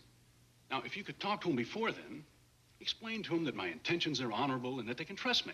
You mean they don't? Well, I can't even hold hands with her. Every time we go into the parlor, Granny comes in there with her knitting and sits there until I leave. Oh, dear. Not only that, the whole time she makes me hold her yarn. Bravo, Granny. The world needs more of that. Old-fashioned ethics, standards, principles. Hello, my dear. This is the young lady playing Queen Anne. You look every inch a queen, my dear. Gee, thanks, honey. You're sweet. She's the head of the studio's personal discovery, Miss Camille Softic. Do you mean we have to go and rehearse again already? Yeah, Dash, you know the scene. Kiss me, Your Majesty. And my love. Getting back to Ellie. Oh, Miss Hathaway has volunteered to go right up and speak to Granny on your behalf. Well, thank you, Miss Hathaway. Camille, please, I'm busy. Now, if they just let Ellie stay up a little later, 8:30, maybe 8:45. Please, Camille. Oh, I want to rehearse, Dash. I told you later. Excuse me, Dash. I'd be happy to stand in for you and rehearse with Miss Zoftic. Bug off, Grandpa. Mr. Drysdale's bank represents the owner of the studio? Kiss me, Your Majesty. Oh, Ellie, I want to tell you again how sorry I am about the ruckus last night. Well, it's Dash that's going to be sorry. He drove off and left that paper bag with half his supper in it. Well, I want you to know I had your best interest at heart. If you're ever going to be Mrs. Dash Riprock... Well, I don't want to marry Dash. You don't? Why, the fella I married's going to wear patched-up overalls and live in a little old log cabin in the hills with a bit of rocky land where we can raise some turnips and a pig or two. As old as she is, and still thinking she can grab off a prize like that. And what a shame to let that nice-looking Dash go to waste. I gotta find somebody to matchmake him with. Hello, Granny. I came by to talk to you about Dash Riprock. You did? Oh, you did? Nice fella, ain't he? Oh, Granny, I think he's divine. Gene Riprock. This is gonna be the biggest challenge of my career.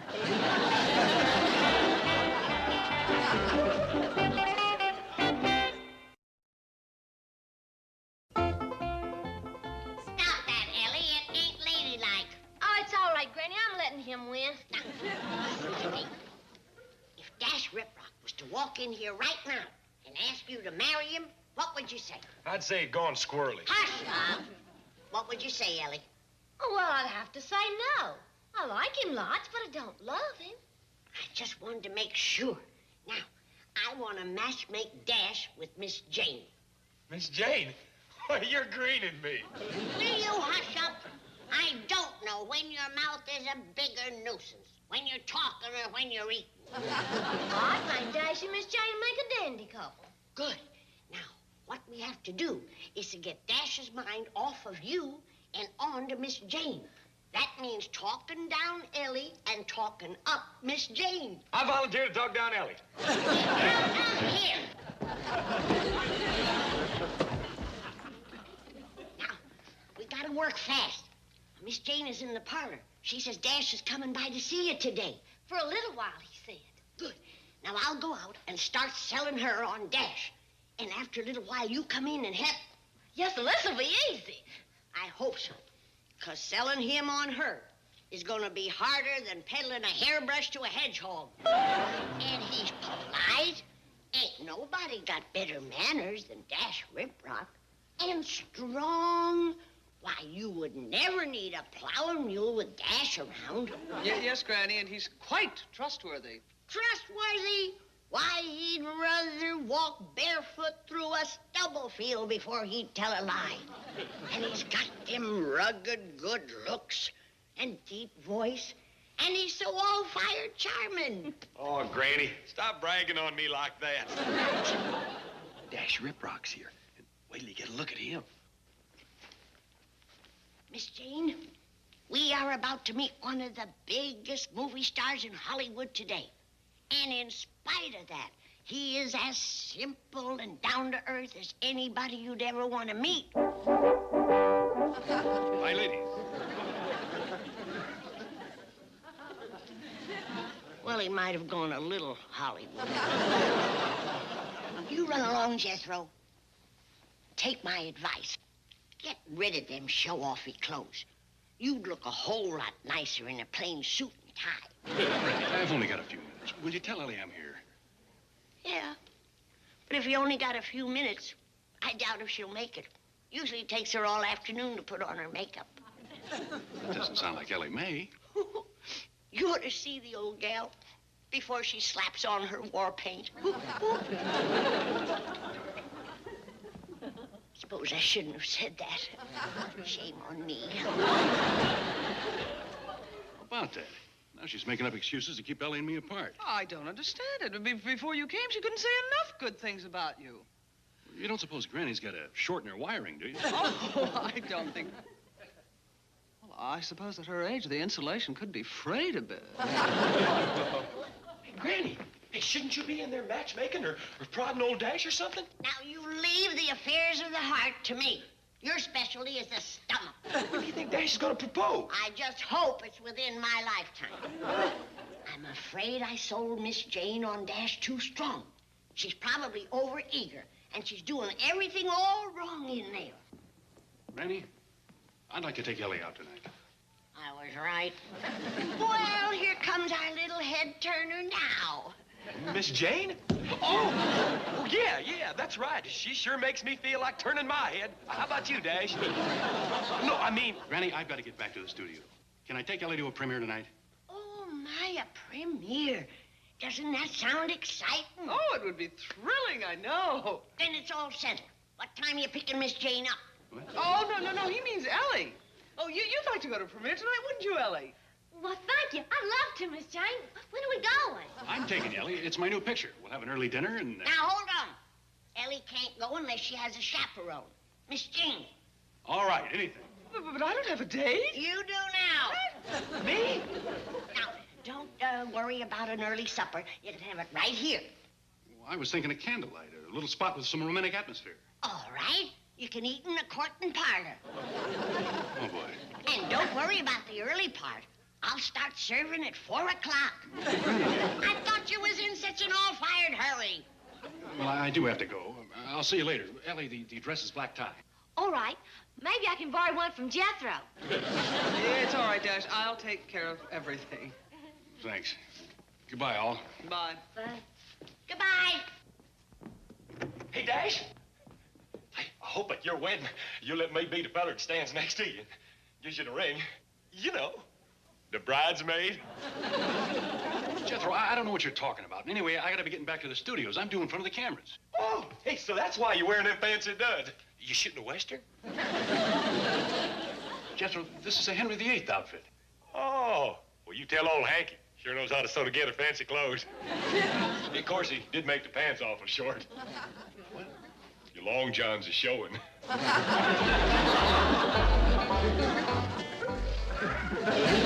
Randall, this is Milburn Drysdale. Has anyone seen Miss Hathaway come in? Well, I'm here all alone. Send a girl up in the secretarial pool. Fast. Not bad, Crandall. Shave a couple of seconds off it next time. All right, miss. Take a letter. Take a jump. What? Mrs. Ofdick, well, this is a surprise. I want to talk to you. The feeling is mutual. You know, I didn't get a chance to tell you this morning that I've appeared on the stage in The Pirates of Penzance. When I was in high school, of course. When you were in high school, where'd you learn your lines from? A stone tablet? Miss, may I remind you that I represent the owner of Mammoth Studios. Yeah. And you show up this morning, and all of a sudden, Dash Riprock is taking Ellie Clampett to the premiere tonight instead of me. Now, you wouldn't hit an old man wearing glasses, would you? Oh, relax, Pops. I just want to know where Ellie Clampett lives. 518 Crestview Drive, why? Because I understand Dash Riprock is up there, and I'm going to have a little talk with him. Oh, but Dash isn't there now. He won't be until 4 o'clock. Okay, good enough. Shouldn't have told her that. She's going to make trouble. It's all right, Chief. I'll be there at 4 o'clock, too. I have to chaperone Dash and Ellie Mae. Chaperone? That's ridiculous. I'll call Mr. Clampett. Don't you dare. My date is Jethro. But what if this Camille gets tough? Need I remind you that I was the black belt karate champion at Vassar? Ah! Jump! Hey!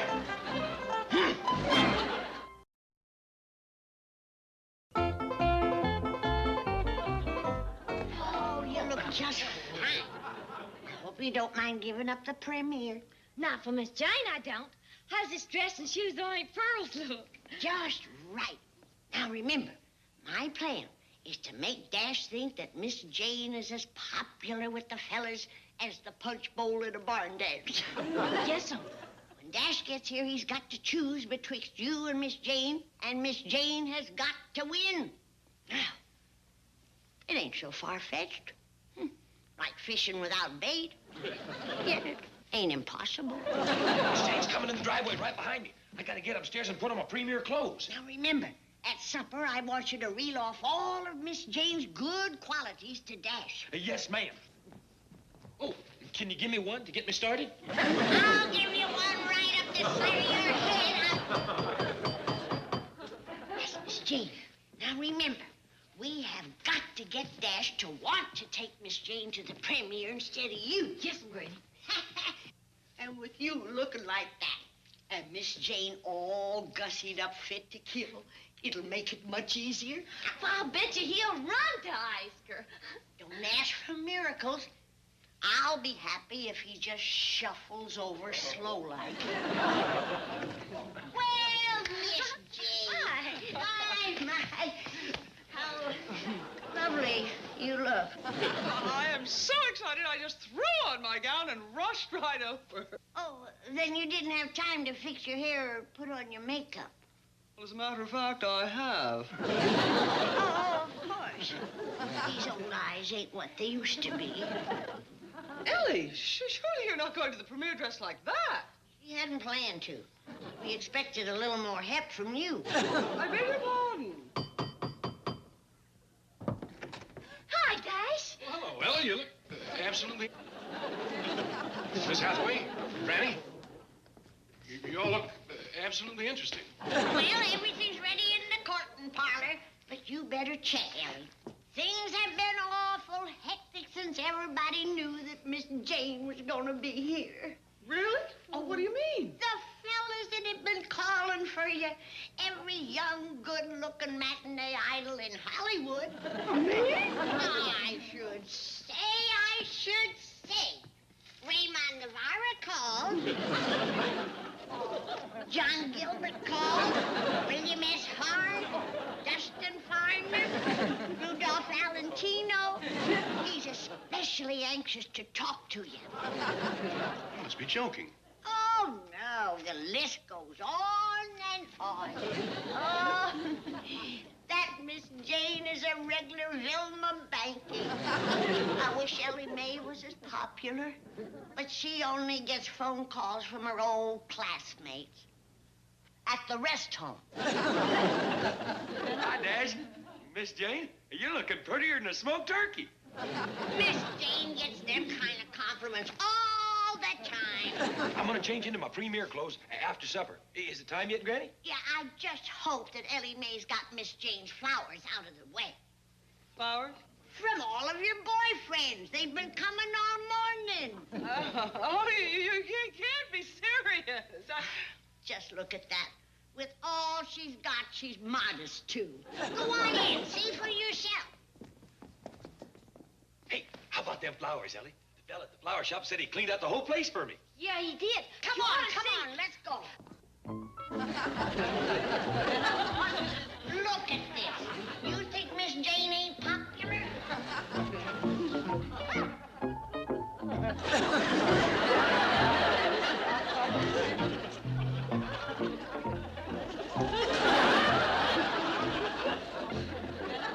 Looks like the flower store got a little mixed up. Like you're gonna get when they leave. Well, let's sit down. Riddles is almost ready. Light the candles, Dash. Before I start serving, though, I gotta give Ellie her medication. She has to take all that? Just 5 or 6 times a day. Oh, dear, honey. I hope you're not coming down with one of your trembling spells. Granny, I don't understand, but... I don't doubt it. As full of health and vigor as you are. Well, it looks like Ellie's gonna make it through dinner. I'll start serving. What are we having, Granny? Well, we're gonna start with ham hocks. Got your teeth in, honey?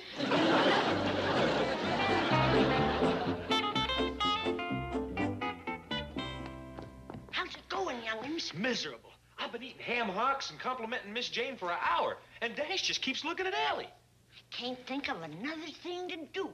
Hey, you could serve dessert. Ellie Mae, Dash would like to see you. Excuse me, I think I'll go and powder my nose. Take more than nose powdering.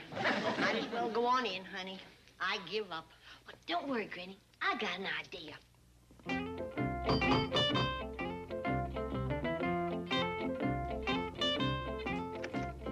Okay, where's Dash? Don't make any trouble, miss, or I shall knock your wig off. Dash is busy. All right, then find somebody else. I want to go to that premiere because everybody in Hollywood's going to be there. Wait a minute. Is that really a wig? Yeah, what about it? I know a way you can get to the premiere. But first, you gotta do me a little favor. You sound like one of those movie producers. So, Ellie, I want you to start thinking about settling down with me. Well, Dash, I couldn't be happy married to a Hollywood movie star. Premieres and such just ain't my kind of life. Forget the premieres. I'll give you any kind of life you want. Just name it. First off, you'll have to give up that fancy penthouse apartment. It's done. You see? Anything. I'd want to live in a little log cabin in the hills. A log cabin? Uh-huh. And we'll have a little patch of ground and a goat and a pig or two and 10 or 12 young'uns. Just a small family. 10 or 12. Yeah. Of course, you want to trade them fancy duds and shiny shoes for some overalls and a pair of clod crunchers. Clod crunchers? While she's out pulling a plow all day, I'd be cooking for you. Fish head stew and baked possums, hog giles. Oh, boy. Well, Ellie, it certainly sounds interesting. Oh, and one more thing. I'd want to call you by your real name. The one you went by back in Peoria. You mean... Homer Noodleman. Right. I want you to have some time to think about this, Ellie. Why don't I call you in a couple of years? Sure, Homer. You look double dandy, Miss Jane. Camille did her best. Ellie isn't going to the premiere, Granny. I'll have to go without a date. Here's your date. Of course, I don't know what I'm going to say to Rudolph Valentino. If anybody can talk to Rudolph Valentino, you can. Don't worry. It's all a bad dream anyway. Dash, wait a minute, Dash. Where's my date? He's right behind you. Ready to go to the premiere? Put pants on to cover the long johns. I'm going to the premiere with him? You've got to be kidding. Hey, come here. His uncle owns the studio. Oh, kiss me, Your Majesty. Come on, let's go.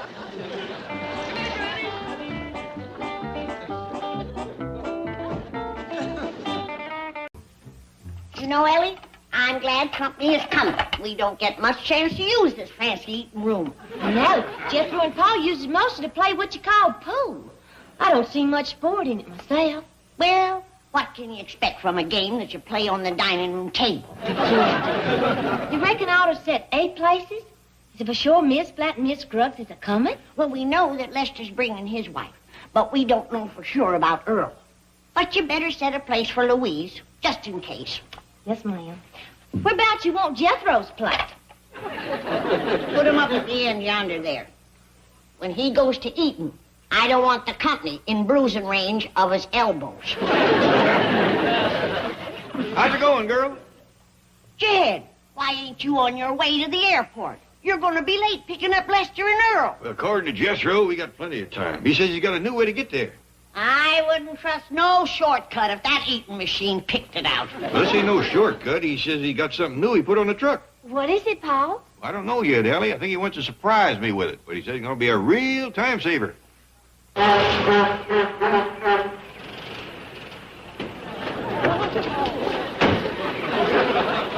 This here's a surprise I've been working on. It's kind of like a windmill. I call it my traffic jam jumper. Hop in, I'll show you how it works. Well, now, boy, we don't want to be late meeting Lester and Earl's plane. That's where this rascal's gonna come in handy. Suppose we was driving down the freeway, and there's a big traffic jam up ahead. We don't sit there and fret and fume. What do we do? Throw this out of gear, throw this into gear, give this a yank. Here we go.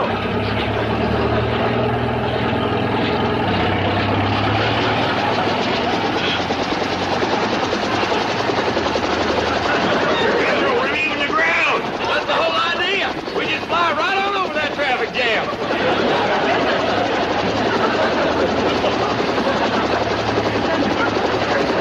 He's up in the air, all right, but how do we move ahead? Guess I forgot to figure that out. Figure out how we get down. Oh, yeah, that's easy. Just shut off the engine.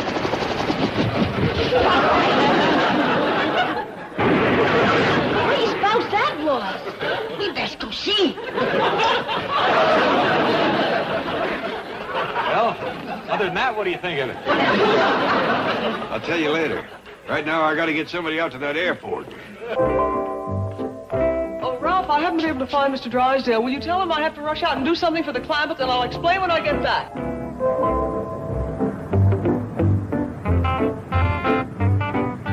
I hope it isn't too breezy back there, Mrs. Platt. Oh, no. I was all prepared to ride in the Clampetts' truck. This is a pleasant surprise. Yeah, mighty nice of you too, Miss Hathaway. Yes, ma'am. We sure do appreciate it. My pleasure. I'm a great fan of your music.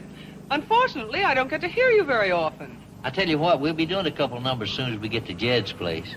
Yeah, Granny always makes us sing for her supper. You're sure invited for listening and, like as not, eating too. Oh, I wish I could accept, but I'm afraid I have to dash right back to the office. Oh. Well, why don't you boys do a number 4 right now? How about it, Lester? Oh, that would be an imposition. I couldn't ask you to perform in an open car. We played worse places. And for smaller audiences.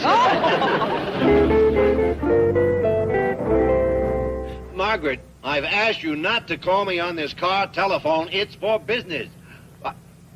All right, dear. What have the Clampetts done now? Saw them where? What? In their what? Margaret, trucks do not fly. All right, dear, go back to your bridge club. I'll do something about it. I'll get her a new psychiatrist. Talk about obsessions. Now she thinks those hillbillies hover in the air. Oh. Get me Crestview 67399. How about you girls joining in? Well, I'm game if you are. Lester doesn't think I'm much of a singer. Now, Gladys, I never said that. Well, why don't you let me go out on the road with you and perform then?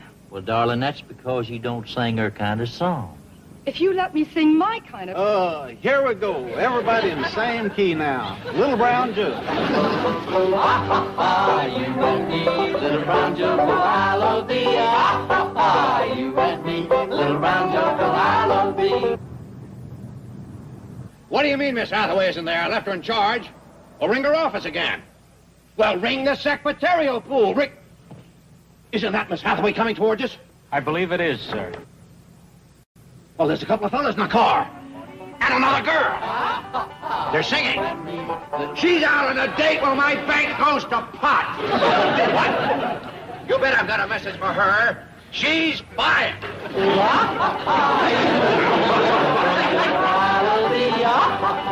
You and me, the brown jug, follow me.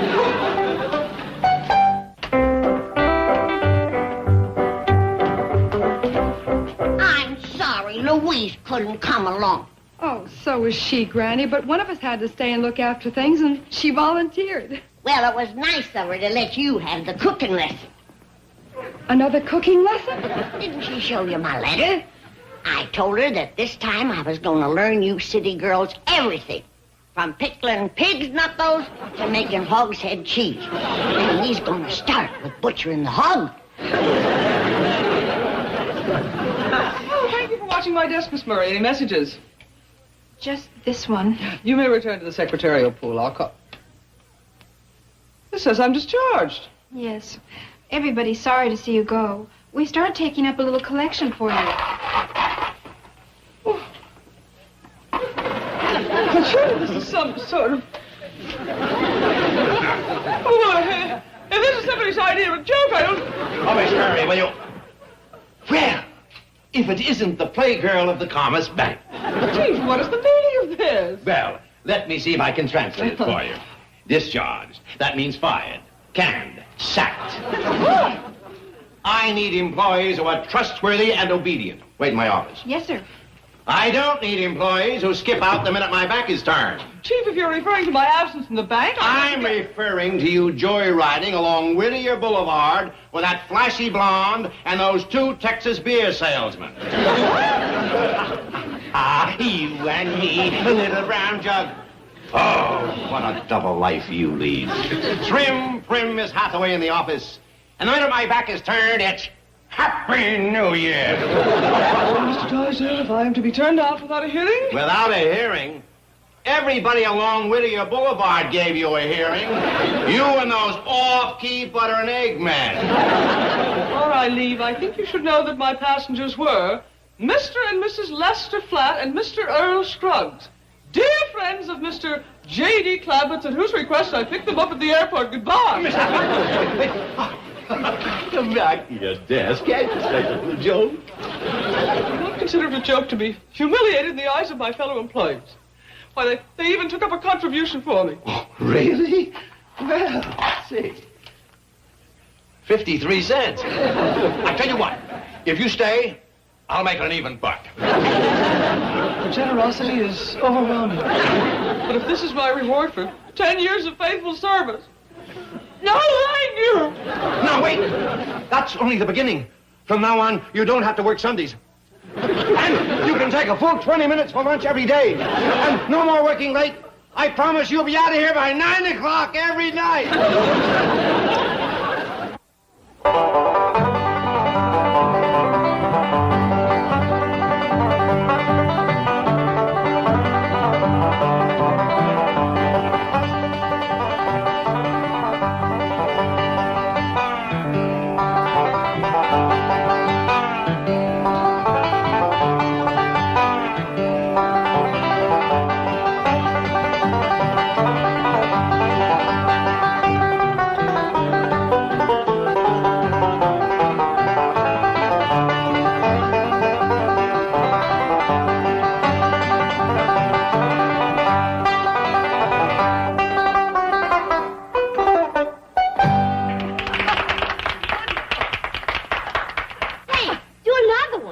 Thank you, Ella Mae, but my wife Gladys is real fond of singing. I'm going to ask her to do a number for us. Come on, guys. Oh, you don't want to hear me? Gladys, please. But I'm not a performer. I'm not even prepared or anything. Oh, come on. Well, all right. I'll try. What do you think I should do, boys? How about that song you've been rehearsing for 2 weeks? Yeah, that one you bought that special new dress for. All right, boys. But I think the lighting and the acoustics are better in the entrance hall. Oh, and fellas, on your accompaniment, I'd like you both to be playing guitar. And when we get to the rubato strain on the reprise, glissando into the major seventh, and we'll take it moderato on the subdominant, okay? There she goes with that music school talk again. Yeah, I wish I knew what it meant. Me too, Lester, me too. We didn't know Gladys was a singer. This is going to be a real treat. I'll say. Yeah, boy. Now, don't go to getting your hopes up. Gladys is a sweet woman, and she tries hard. But she ain't never going to be no Minnie Pearl. Nobody till somebody loves you. You're nobody till somebody cares. You may be king, you may possess the world and its gold, but gold won't bring you happiness when you're growing old. The world still is the same, we'll never change it, just as sure as the stars shine above. You are nobody till somebody loves you. So find yourself somebody to love. Shall I fetch your truck around now, Granny? It's all fixed. All right. Now, you see what I mean, Jed? She's got a pleasant voice, but it just ain't got no power to it. She wants to go on the road with us and sing at fairs and such. Why, you'd never hear her over the livestock, Judge. Chickens cackling and pigs squealing would plumb drown her out. This is the prettiest dress I ever did see. Oh, thank you, Ellie. Take my advice, Gladys. Don't wash it in hot water no more. It's pretty near shrunk off you now. All right, Granny, I'll be careful. Well, you better change. This ain't no dress to wear walking around the stockyards. Stockyards? Jethro's going to drive us down to pick out the hog to butcher. Granny, I thought maybe once you heard me sing that you might want to forget about the cooking lessons. Oh, no, honey. Just 'cause you ain't a world beater at one thing don't mean you can't do another.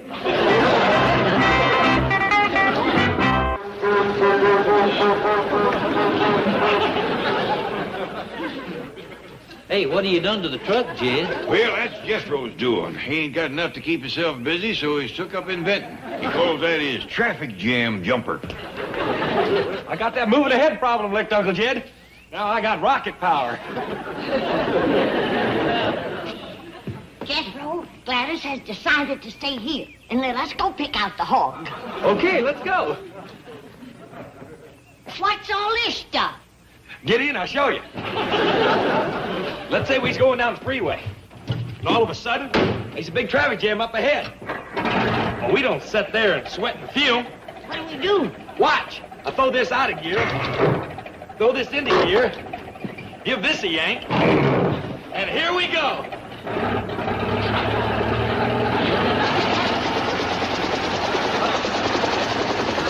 Hang on, Granny!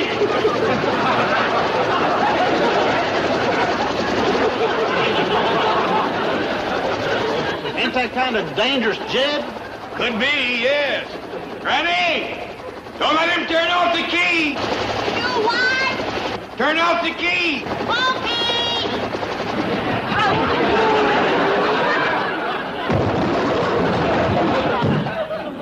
Like I said, the boy boy ain't got enough to keep himself busy. The next time you get me in that car, you get me. Granny, where are those pone sticks I just baked? Oh, I put them out back to cool. Oh, how did they taste? I don't know, honey. They were too hot. Come on, Gladys. Let's get to the pig knuckles. Oh, Granny, do I have to? I love Lester, and I want to please him. But I'm just no good at making these country dishes. Well, I could learn you to cook a city dish, like beaver casserole. Beaver casserole? That's a city dish? Specialty of the house in the hotel dining room in Bug Tussle. Granny, actually, I don't want to take cooking lessons at all. What I want more than anything in life is to sing. You really got your heart set on it, ain't you? Yes, I have. I love it. All right. Take off your apron. Oh, thank you. I'll give you a singing lesson. Well, on second thought, every wife should know how to cook something for her husband.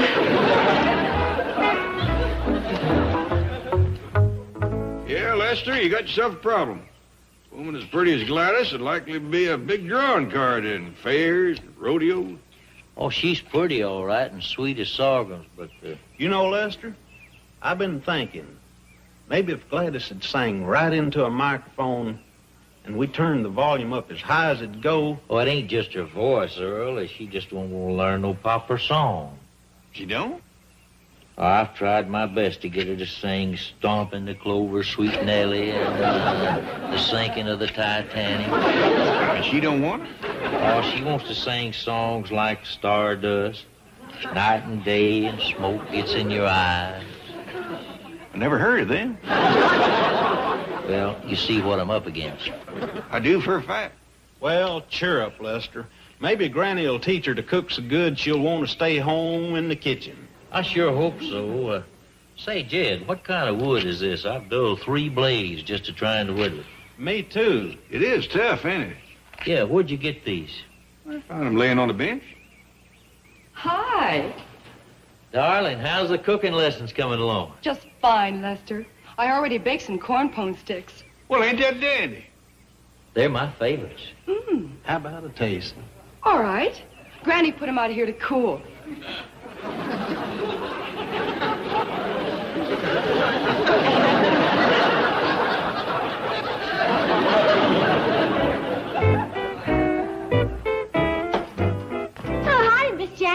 Say, Mr. Drysdale's been a-calling you from the bank.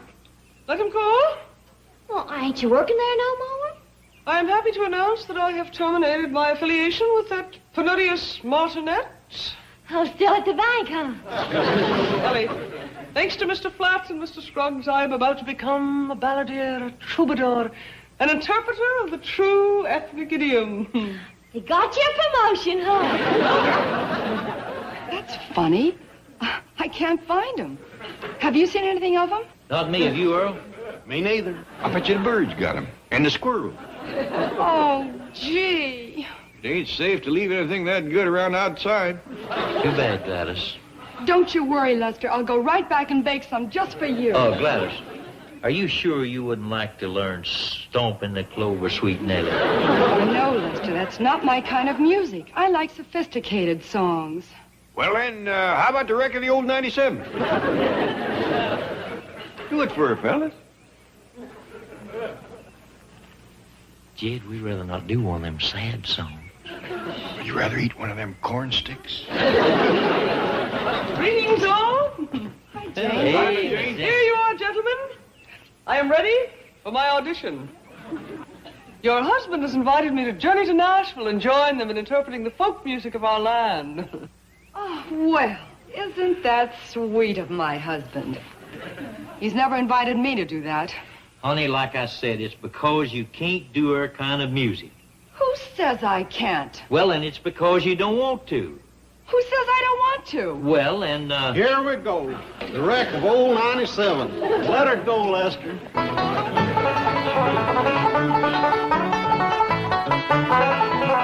Oh, they gave him his orders in Monroe, Virginia. Steve, you're way behind time.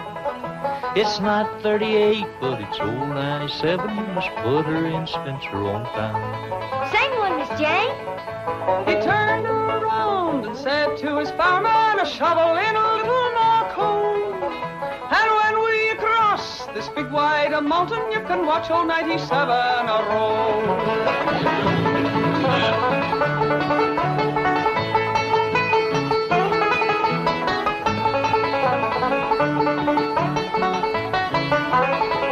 Come on, Gladys, now show us what you can do. The mighty rough road from Lynchburg to Danville, it's lying on a 3-mile grade. It was on that grade that he lost his air brakes, and you see what a jump he made. Compass, of course, Jed.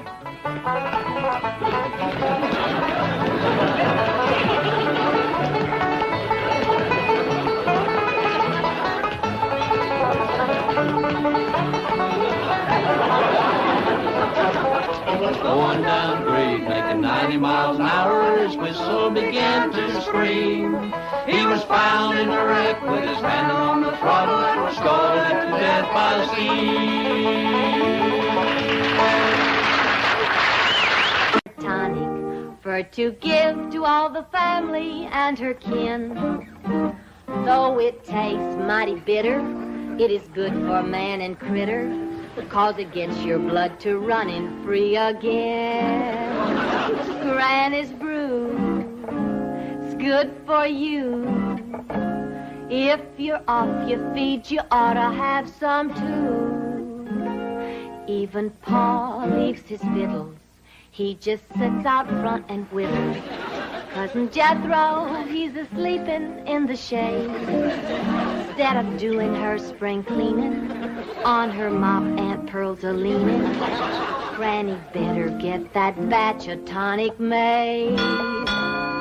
There's the gong, won't be long till the family's back to feeling good and strong. Line up, everybody. First come, first served. 1, 2, 3, and 4. All right, Pearl, go ahead.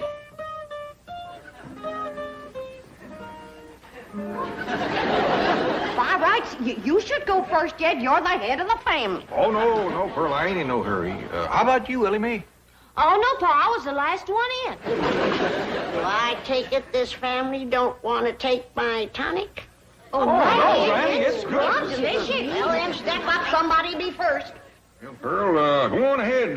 Women and children first. That's the rule. That's the rule for fire, flood, and disaster. Well, it seems to me Granny's tonic ought to fit in there somewhere. I heard what you said, Jed Clampett. And just for that, when it comes your turn, you're going to get a double dose. Now, step up, somebody, and get at it. Hey, I got an idea.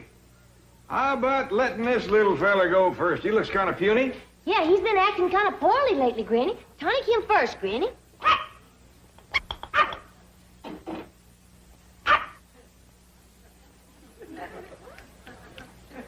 Sure seems to like it.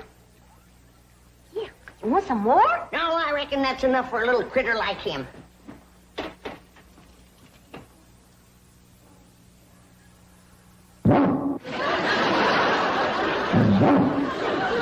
Yes, sir. Best batch I ever made.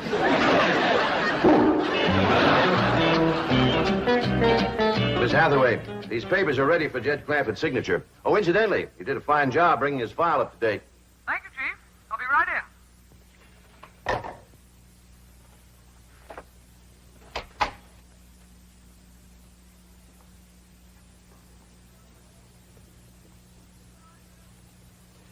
Mr. Drysdale, I wish to give credit where credit is due.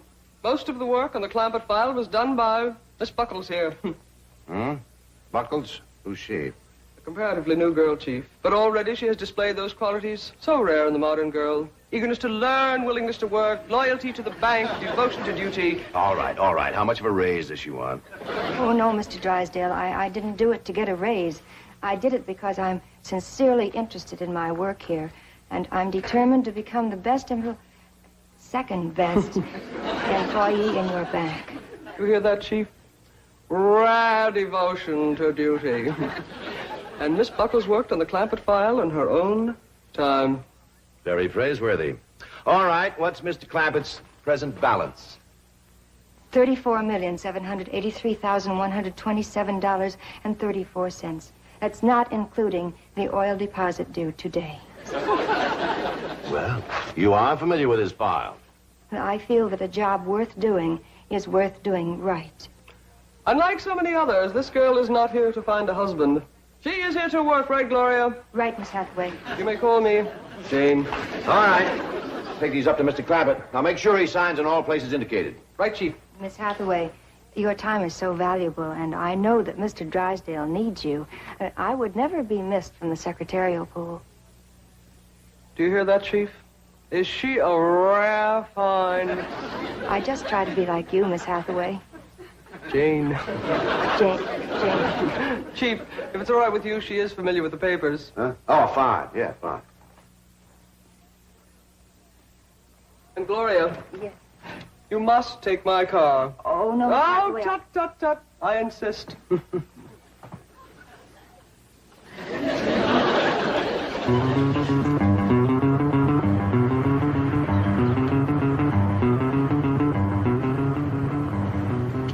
$34,783,127.34.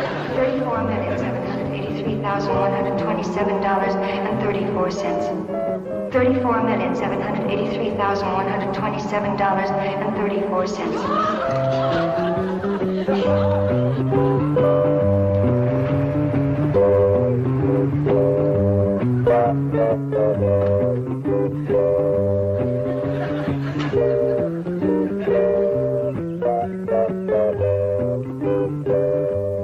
Howdy, ma'am.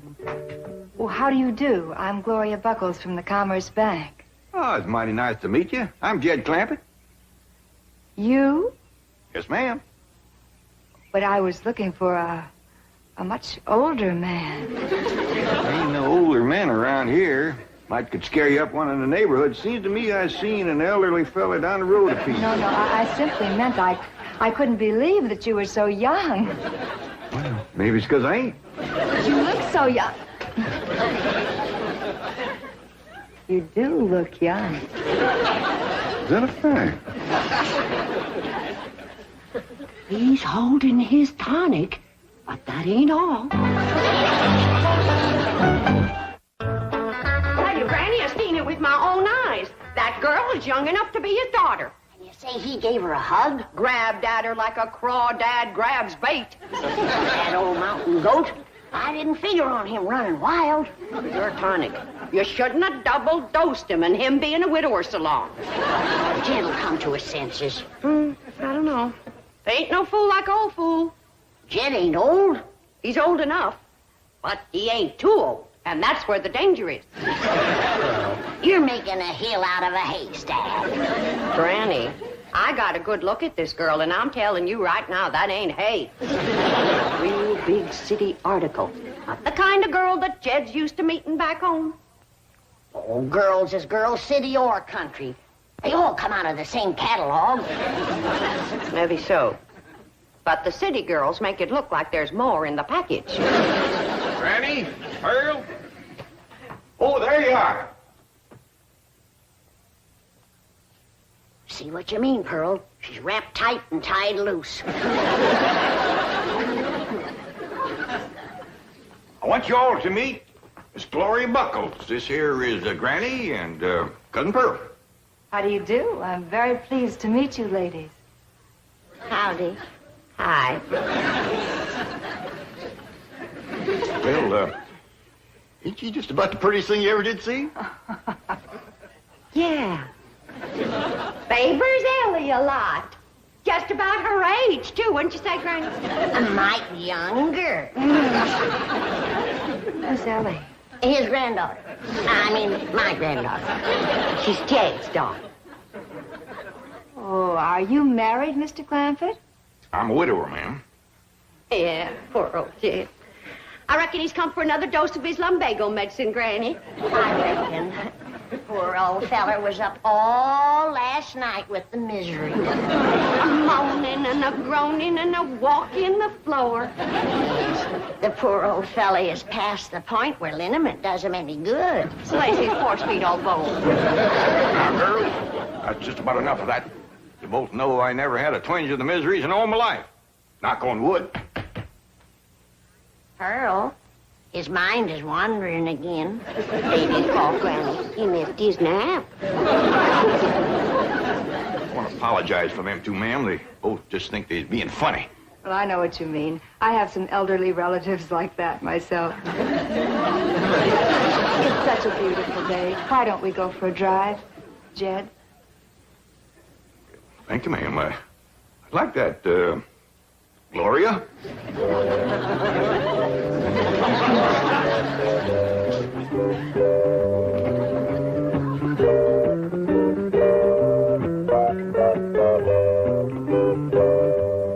Did you hear what she called us? Elderly relatives. Never mind that. It's what he called her and she called him, and now she's going to get him out alone in her car. Let's get in the truck and follow him. We can't drive. Jethro Kin. Oh, I don't want Jethro getting no ideas from his uncle. Don't forget, he's been tonic, too. We has nothing to worry about. Jed's a man that can keep his feet on the ground. Once he gets his arms around that girl, won't much matter where he keeps his feet. By dingies, ma'am, if you hadn't brought her to a halt right when you did, we'd have gone right over that bluff. I'll get out and push her back on the road. No, Mr. Clampett. I stopped here purposely. Oh? How come? Well, it's so beautiful and I'm so lonely. Pretty woman like you. Why, I'd think these city boys would be standing in line for you. Boys, yes. Men, no. Well, I've seen them here all ages. Well, I'm afraid that years alone do not turn a boy into a man. I reckon I know what you mean. I blame that city down there. Something about it seems to close in on a boy and keep him small and immature all his life. Show me a boy that's grown up in the country, in the mountains especially, and I'll show you a man, a real man. You're going to think I'm making this up on account of what you just said. But I grew up in the mountains. No. Yes, ma'am. Don't let that Beverly Hills mansion fool you. I'm a mountain boy, born and bred. Of course. Of course, I see it now. I see it in those cool, clear eyes, unclouded by smog. Eyes that have looked beyond a city's skyline and seen the truth and beauty of nature. I see it in this rugged, handsome face. I see it in these strong but gentle hands. Hands that have dug into the good earth, put life into it, and brought it forth. Hands roughened by honest toil.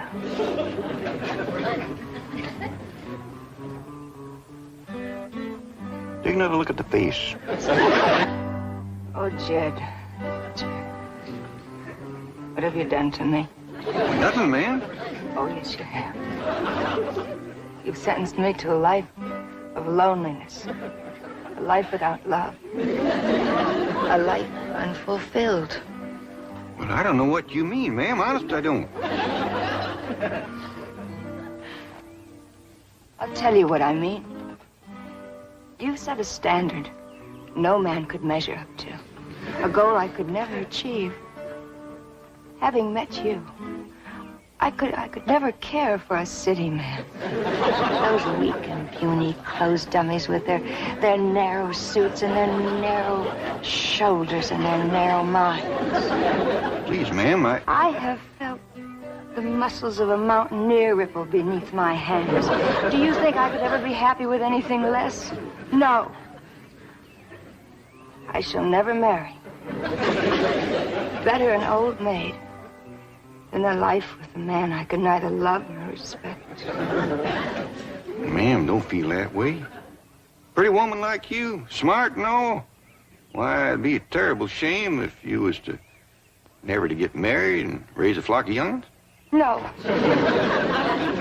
Please, ma'am. I'd feel terrible if I thought you was wasting your life this way. Please change your mind.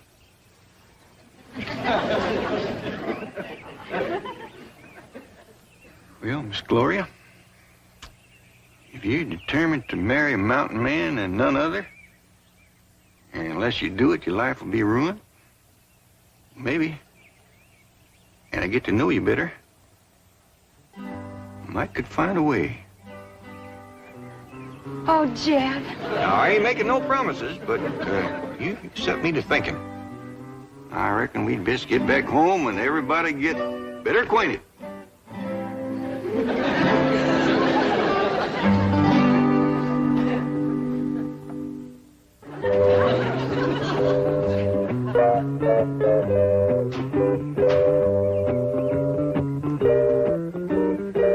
Partner, forgot your pocketbook. Oh, those are some papers Mr. Drysdale wants you to sign. Well, come on, let's get in here and get busy. Got a lot to do with signing and dancing and getting better acquainted.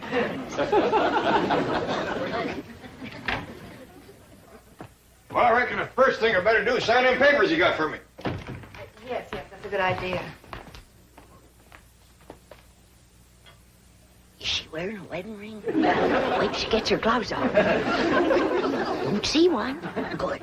Then they ain't been to the preacher. What is old Lamb, anyway? Well, now this transfers your money from one account to the other.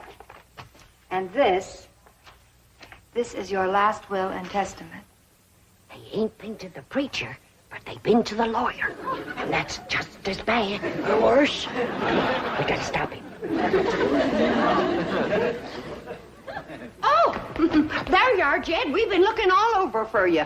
You give the doctor a terrible fright disappearing like that. Dad, he was afraid you might have fell in the cistern again. What are you talking about? Why, Jed Clampett, shame on you. You know the doctor don't want you to have nothing sharp. Girl, what in the blue... No, don't get excited, Jed. Doctor says it ain't good for him to get excited. What do you... Oh, I almost forgot. Come on into the parlor. Got a surprise for you. A surprise? Hey, come on.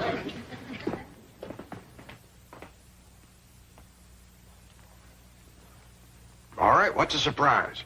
Well, the surprise is what Pearl and me found out about that woman whilst she was gone. What'd you find out?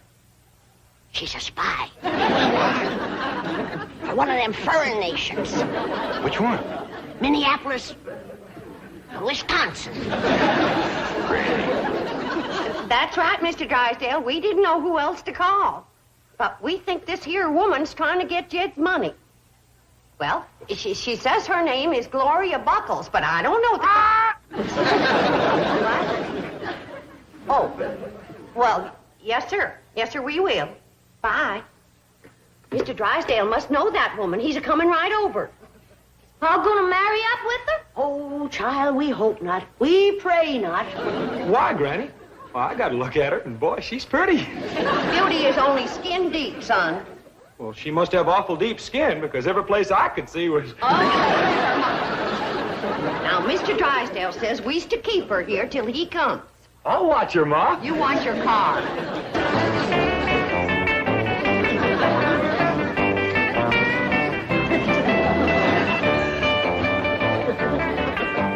What'd you say this one was called? This is called the twist. If a feller was to dance this in a fresh plowed field, he'd auger his way right into the ground, wouldn't he?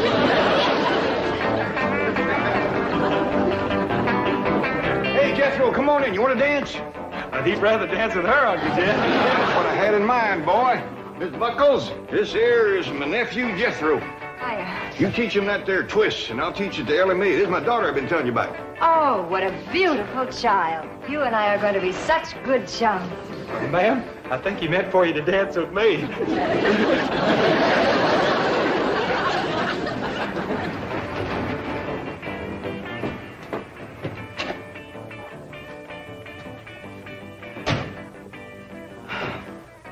We're in time, Chief. There's my car. Yes. Now, where's your protege? That loyal, devoted, hard-working gold digger. I still can't believe it. So shy, so retiring. She'll be retiring if she hooks Jed Clampett.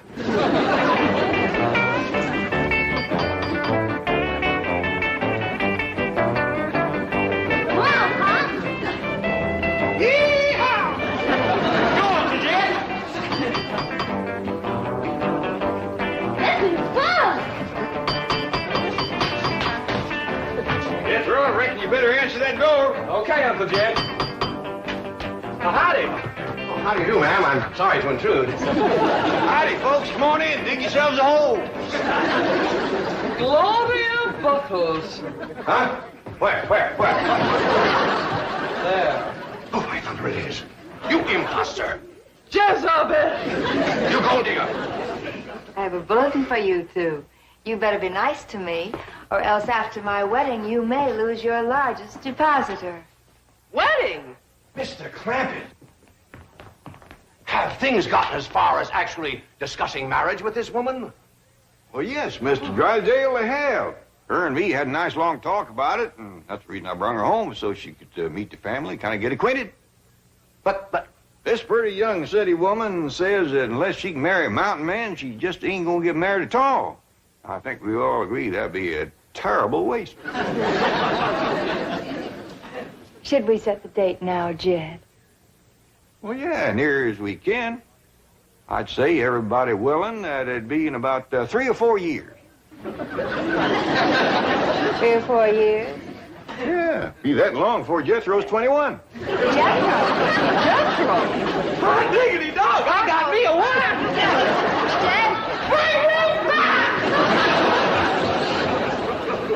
Paul, ain't you gonna marry up with that city woman?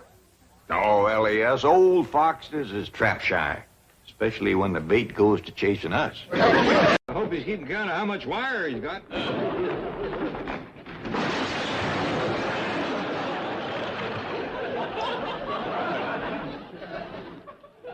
Here's he misfigured a mite. Now you see what comes from having too much money. Millionaires, phones in the car. His rope has slipped, it's pulling. We'll admit, things seemed a mite simpler when we was poor. Money is the stem of all evil. Granny, it's the root of all evil. Now you're coming around. Read that back, please. Dear sir, it gives me great pleasure to inform you that the Clampett account has now reached the amount of $68,415,000. Signed, very truly yours, etc., etc. Now, who shall I send it to? To me. I love getting good news in the mail. Oh, pardon me. I'm Virginia Jennings from UCLA. I wondered if I might see Mr. Drysdale. Well, he... Come in, come in. My door is always open to American youth. Oh, this is Miss Hathaway. How may I help you, my dear? Well, I'm president of the Philosophy Society at the university, and we have voted to make you an honorary member. Well, this is a surprise, eh, Miss Hathaway? Yes, congratulations, Chief. Because of his generous and humanitarian ways, the Friends of Plato do hereby appoint Milburn Drysdale an honorary fellow. Thank you. You know, I've always been a devotee of the great philosophers.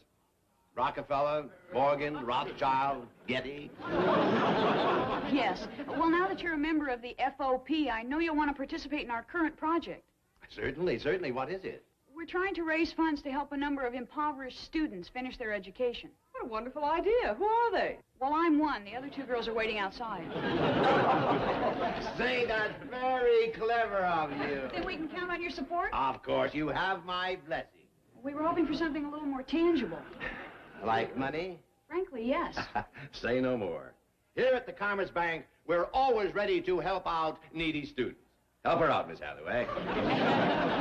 But it would only be a small loan for a few luxuries, you know, food, shelter, clothing. Out. And tell your buddy Plato not to come begging around here either. You just know softy, Chief. Boy, I hope she gets a loan. I'm starving. Oh, if only we were food economic majors. We'd have some homework to eat. Jenny, that happy, radiant look on your face can only mean one thing. You're right. I bombed out. What do we do now? Well, there's one more chance. I met this old kook of a millionaire named Clampett once when I was writing a term paper. He might help. Let's go. Now, wait a minute. Instead of the Friends of Plato, we ought to give ourselves a name that'll get sympathy. Oh, well, how about Friends of Oppressed Educationless Youth? You got the right idea, but the initials should spell out some catchy word. So? So that spells phooey. Come on, we'll think of something on the way. I tell you, Jed, we was better off before you struck oil. What's it got us? Nothing but trouble. Yeah, but we got to think of the young'un. I am. Look at Jethro, acting like he's got a head full of harmony. And Ellie Mae, buying all of them skimpy things like that miniskirt. Wouldn't even keep her knees warm. Yeah, but she's learned a lot since then. Matter of fact, she's been downtown shopping all morning. Said every dress she bought was extra practical. Huh, Granny? How you liking the new dress? That's a practical dress? So she says. Practical for what? Catching cold? It's mighty pretty, but is that what you call practical? Why, sure. It's made out of paper. Paper? Yes, sir. It gets dirty, you just wad it up and throw it away. Paper dresses. Well, you can strike me deaf. Now I've heard everything. And it only costs $25. For a paper dress? Why, for 25 cents, any newsboy would have sold her enough goods for a whole wardrobe. Millions is going to her head. She's just the beginning. If you get any richer, we'll all end up wearing cardboard underwear. This is the place. You park your bikes over there and wait for me. I hope that new name you thought of gets us some money. Well, it's got to do better than the Friends of Plato. Who'd give money to an outfit called Fox? Good luck. Don't worry. I'll tell Mr. Clampett he's saving a potential college dropover. You mean drop out? No, I mean drop over. If I don't eat pretty quick, I will. And when was the last time you got to go fishing? Well, Afore you got the money. And when was the last time you got to harvest a crop? well, Afore you got the money. I say it's been nothing but a curse. Granny, you're probably right, but what are we going to do? As long as we're stuck with it, we just got to suffer along. Oh, howdy, young lady. Come in. Thank you, Mr. Clampett. Hello, Granny. Well, if it ain't little Ginny Jennings from up to the college. Sure enough. What can we do for you? Well, Mr. Clampett, I'm here representing Needy. Needy? Yes, the National Establishment for Educating Deserving Youth. That sounds like a worthy cause. Oh, it is, Mr. Clampett, and, well, to be honest, Needy needs money. A lot of it. A lot of it? Yes, sir.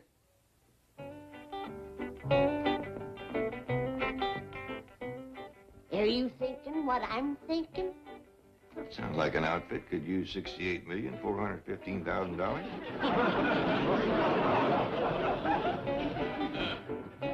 Young lady, step in the kitchen. I'm going to write you a check.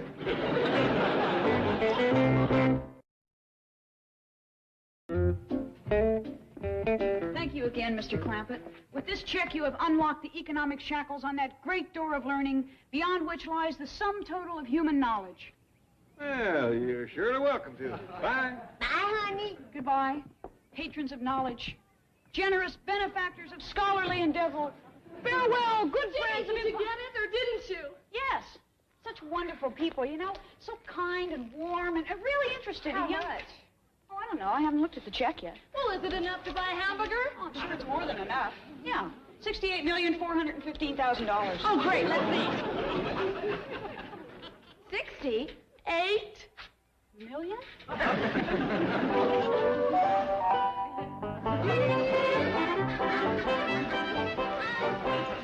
Oh, Jim, we is plumb broke, and I've never been so happy in my whole life. I feel this like I've been took out of harness myself. I hope they don't spend it all in one place. I reckon an outfit like that Needy has got plenty of folks that can use the money. Well, let's go tell the young'uns. Then I'm going to get out my sewing things and commence to make Ellie some clothes like I used to. Make sure you use a good grade of paper. Oh, go on. I don't have to take no joshing from an ex-millionaire that ain't got a penny to his name. You know, I'm feeling better every minute. Fact is, I think I'll just walk right down to the bank and give Mr. Drysdale back his papers. There's another person that won't have to worry about your money no more. Yep. You'll be able to breathe a whole lot easier now. No, No, I just can't cash it. Not this much money. Why not? Mr. Clampett's probably got 10 times that. Who's gonna miss it? That's not the point. What are we going to do with $68 million? We can get something to eat. Yeah! A bowl of chili, some onion rings, a grilled cheese with a chocolate shake, and French fries and apple pie. And what do we do with the change? Leave a $68 million tip? Well, we don't have to spend it all on ourselves. We can help other kids get through the university. Yeah, we can buy books, supplies. We could buy the university. I suppose we could do a lot of good with this money. Please! All right, I'll think about it. Thank you, Mr. Drysdale. Come on, kids. It's true, Chief. I telephoned Granny, and Mr. Clampett signed the check. She's positively elated about it. Oh, boy, I've got to stop eating herring and sour cream before bed. It's given me the worst nightmare I've ever had. Well, it's just like I'm awake. You are awake, Chief. Mind your own business. You might as well face it. The Clampett account is gone. Now, don't panic. This is business. These things happen. You win a few, you lose a few. Well, Chief, I'm really impressed with the way you're taking this. What are you writing? A suicide note. Oh, now. Get a hold of yourself. There's nothing we can do about it. Oh, yes, there is. We can fight. What?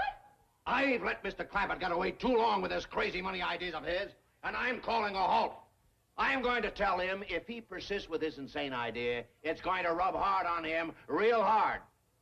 I'll say to him, Mr. Clampett, if you give away all your money, you're going to have to move out of that mansion immediately. Chief... No, I'm through fooling around. And I'll say, Mr. Clampett, if you're broke, you're real broke. That means no money for food, no gasoline for the truck, nothing. Chief, Mr. Clampett is... I don't care who he is. I'm going to get tough. Right, Dale? You don't have to get tough. We fully expect to give the house back. It's only fair. And don't worry about us spending no money. We know we're broke and we're glad of it. Isn't there anything I can do? Sure is. You can start relaxing, and it shouldn't take long now that you ain't got the money to worry about. Mr. Clampett? Ah, this ain't goodbye. We'll be in touch. And, Miss Jean, see can you get him to do a little fishing? Chief, you're crying again. Yeah, let's get going. I'm almost done, Granny, but we want to be sure and leave the place looking like we found it. Uncle Jed, have a heart.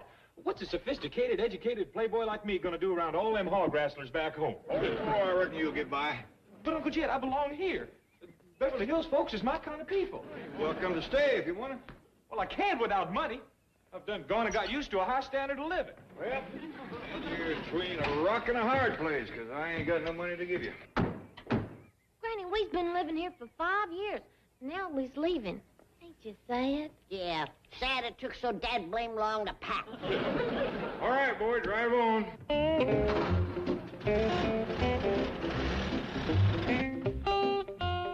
Chief! It's no use, Miss Hathaway. I'm going to that big safety deposit box in the sky. Oh, for heaven's sake! What else is left to live for? All the good things in life are gone. All 68 million of them. Chief, you're acting like a child. Now, why don't you approach this Clampett problem constructively? It's too late. Don't try to change my mind. Just pull the desk out from under me. Oh, Chief, I couldn't. If you feel that strongly about losing me. Oh, no, it's not that. It's just that this desk is too heavy for me to pull. Miss Hathaway! If you'd like to get onto this chair... Well, be reasonable. Why don't you forget about losing the Clampett account and start trying to get the Jennings account? The what account? The Friends of Plato. They have the money now. Yes. Say, that's right. I know. I'll try to get the Jennings account. Miss Hathaway, I just saved the day.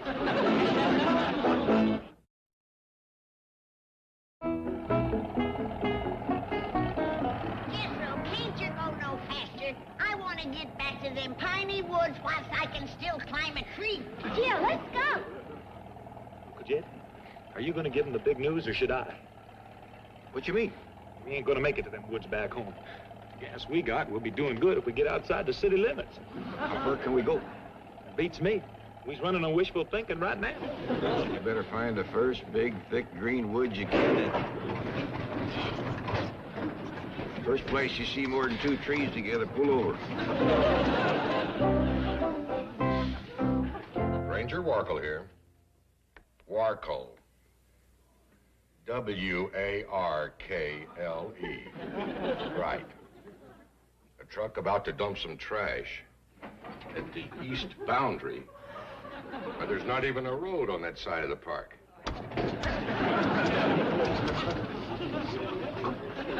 Well, this is as far as we're going, Uncle Jed. The tank's drier than dust. Well, leastways we made it into some tolerable woods. How's Granny doing back there, Ellie? Well, she's still asleep, Paul. Has been since before we turned off the road. How'd she manage to sleep through all this bumping? She's plumb tuckered out. She loaded up the truck single-handed in 20 minutes flat. Oh, I must have dozed off. Oh, we're back in our woods. And so soon. My, look how pretty everything looks here at home. Nothing's changed a bit. I feel like a new person now that I'm here. Granny, Oh, I gotta kiss the ground. The hallowed soil of my homeland. Oh, I've waited so long for this. Granny, I think I'd hold off on that. How come? Well, we ain't exactly home. Where is we? Strictly speaking, we're still in Los Angeles. Los Angeles? Hooey! That dumb cluck you've been driving around in circles. We come as far as we could with the gas we had. You mean we're stuck here? For a little while, but leastways, we got good dirt under our feet. We got trees, bushes, sky to look at. Birds and breeze to listen to. And... How about it, Granny?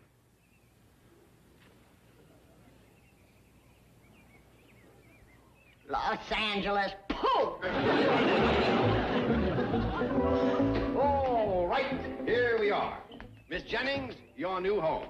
Compliments of the Commerce Bank. But this is the Clampett mansion. But not anymore. It's yours for as long as you want it. And in those boxes, you'll find a few more surprises from the Commerce Bank. You can't afford to give her the car and all of this? You've got to spend $1 to make $1. Besides, I'm keeping the trading stamps. Really, Mr. Drysdale, I just don't feel right about your giving us all these things. Nonsense. It's just what I felt in my heart. And there's absolutely no strings attached. Of course, when it comes time to depositing the check, I hope you'll keep in mind that other banks would give you a calendar or a lousy blotter or something. Oh, goodbye. Look, Jenny, this coat still has a tag on it. 4,500 clams. And this dress must be a Paris original. Look, put it all back. I'm not going to take any of it. Or this mansion or that car. What? Look, Mr. Drysdale is only doing it so I'll deposit this check in his bank, and I just can't cash it. All right, but we can at least try some of these things on. Well, I suppose we could do that much. Yeah. You know, Jed, staying on here till we get enough money to go home on might not be so bad after all. Yeah, leastways we's in the woods, away from all them buildings. I've been studying on it. I bet you the owner of these woods would let us sharecrop them if we asked him. That way we could trade off the harvest for gas. He'd probably be tickled pink just to get his land cleared. Uncle Jed, I gotta talk to you. I've been out for a long tramp in the woods, and there's something I found out. What? I got to head back to the city. Done gone and got too sophisticated to live out here like a wild animal. Yeah. Well, heck yeah. When you took on as much class and savoir-faire as me, you can't just up and chuck it like a pair of dirty overalls. Well, it's your life, boy. How do you figure on making a living? Well, I'm gonna have me a talk with that there needy outfit. Having all your money, they can support me in a manner which I've become accustomed. Well, before you make up your mind, why don't you listen to what we're planning to do out here? Okay, shoot. Well, we're going to look up the owner of this land and see can we clear it for a little farm. But that'd take a good 6 weeks of wood chopping. Yeah, and it'll feel good to get back doing some hard work for a change. Well, I'm sorry, Uncle Jed, but it'd be too risky for me to do that kind of unskilled labor. What you mean? Well, I've been planning on being a brain surgeon or a soda jerk. For either one, I got to protect these hands. Well, good luck, boy. Be sure and say bye to your Granny and Ellie Mae before you leave, and let us hear from you. Yes, sir. Bye, Jed.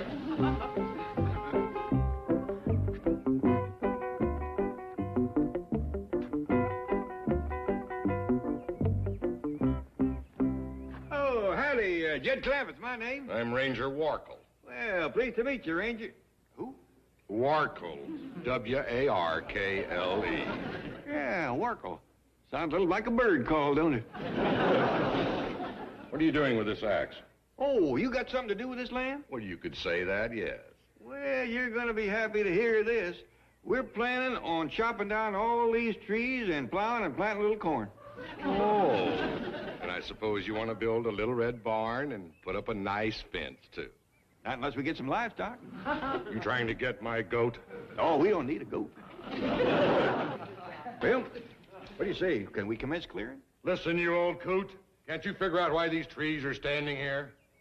Oh, but if you don't watch your tongue, you're going to have to find somebody else to chop them down.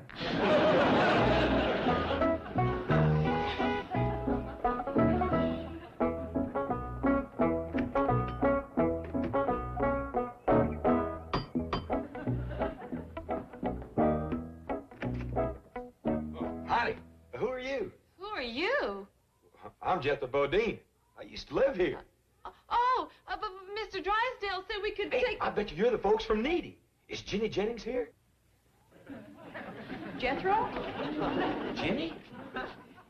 Jenny Jennings? Is that you?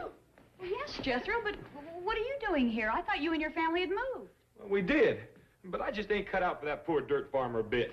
Well, it might be all right for them others, but I'm too much of a swinger now. I need about $1 million or $2 from Needy. You need money? But your Uncle Jed's a millionaire. Not no more. He'd give it all to you. All of it? He's flattered a run-over hat. Huh? Whose car is that? I don't know. Well, I'll go see if there's anybody out back. I hope I can get that jar of crow gizzards that I left in the pantry. If we can't trade them for gas, I don't know what we'll do. Don't worry, Granny.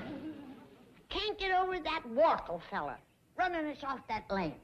Well, that's my fault, Granny. He probably took it personal when I said his name sounded like a bird call. Oh, we've got to go find him. Oh, Mr. Clampett, we were just leaving to look for you. You've got to take this check back. I do? If we kept this money, we'd be miserable for the rest of our lives. It just isn't fair. Come on, girls. We've got to take this stuff back, and now. He's right, Granny. It ain't fair to make them young'uns suffer with all our millions. Did you notice how they were dressed? The money was starting to ruin them already.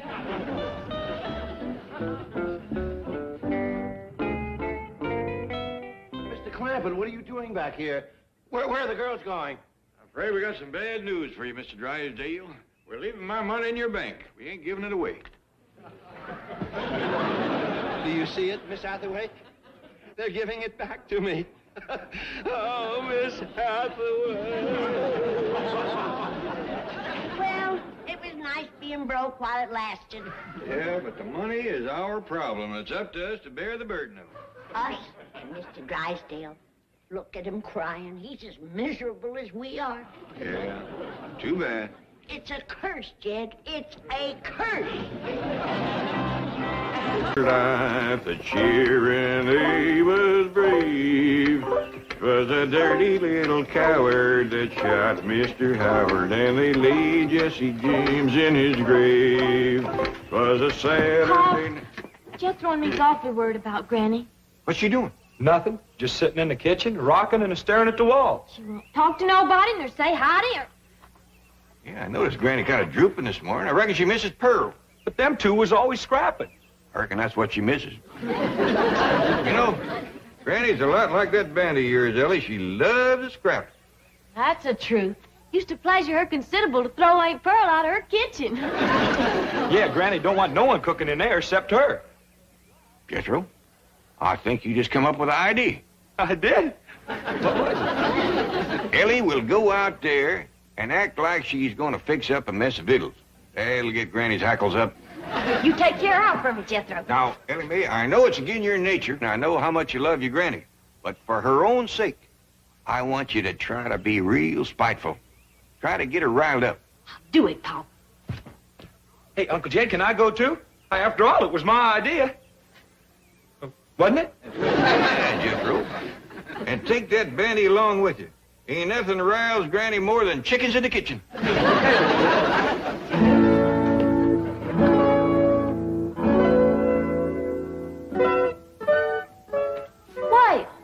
I'm gonna cook up a mess of victuals. That's what I'm gonna do.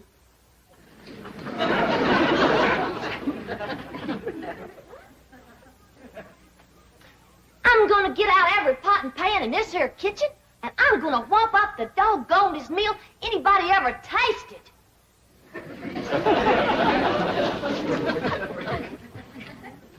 Hi, Ellie. What you fixing on doing? I'm gonna cook up some victuals. Granny don't allow nobody to cook victuals in her kitchen. I don't care what Granny don't allow. I'm gonna cook up some victuals anyhow. I'll help you. Here now, what are you young'uns up to? Oh, we's gonna cook us some victuals. Why, you know Granny don't allow that in her kitchen. We don't care what Granny don't allow. We's gonna cook us some victuals anyhow.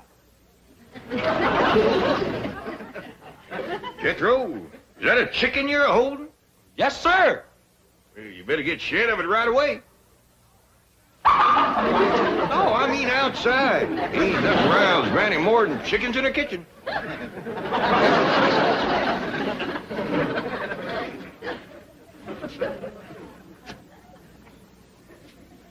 This is worse than I thought. Don't nothing rile her up. We gotta try harder. Ellie Mae, what you figuring on cooking? Grits. Grits? Why, your granny just cooked a mess of grits last night. I know, Paul, but them was the worst mess of grits anybody ever cooked. Well, heck, I ate 4 great big heaping books. Ellie Mae Clampett, what a spiteful, riling thing to say about your granny's cooking. Child is right, kid. I can't do nothing no more. I ain't worth the powder to blow me up with. Granny, I didn't mean it. Paul made me say it. Them was the best grits ever. They sure was, Granny. Like I was gonna tell you. I ate 4 great big bowls. But Uncle Jed, he wouldn't let me tell you. And he made me throw that chicken on you, too. I don't blame Jed for wanting to get rid of me. I'm just a useless old woman. I ain't good for nothing or nobody. My time has come. Now, Granny, hold on there. No, Jed. Just do me one favor. Send me back home.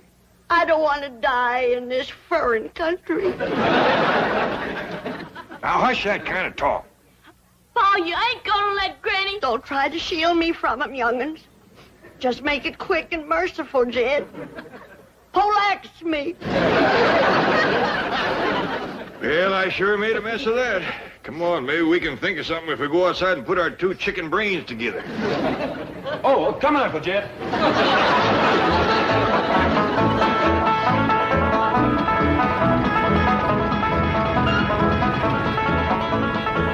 You wait here, I'll go and see Mr. Drysdale. I asked Miss Jane to come to supper, too.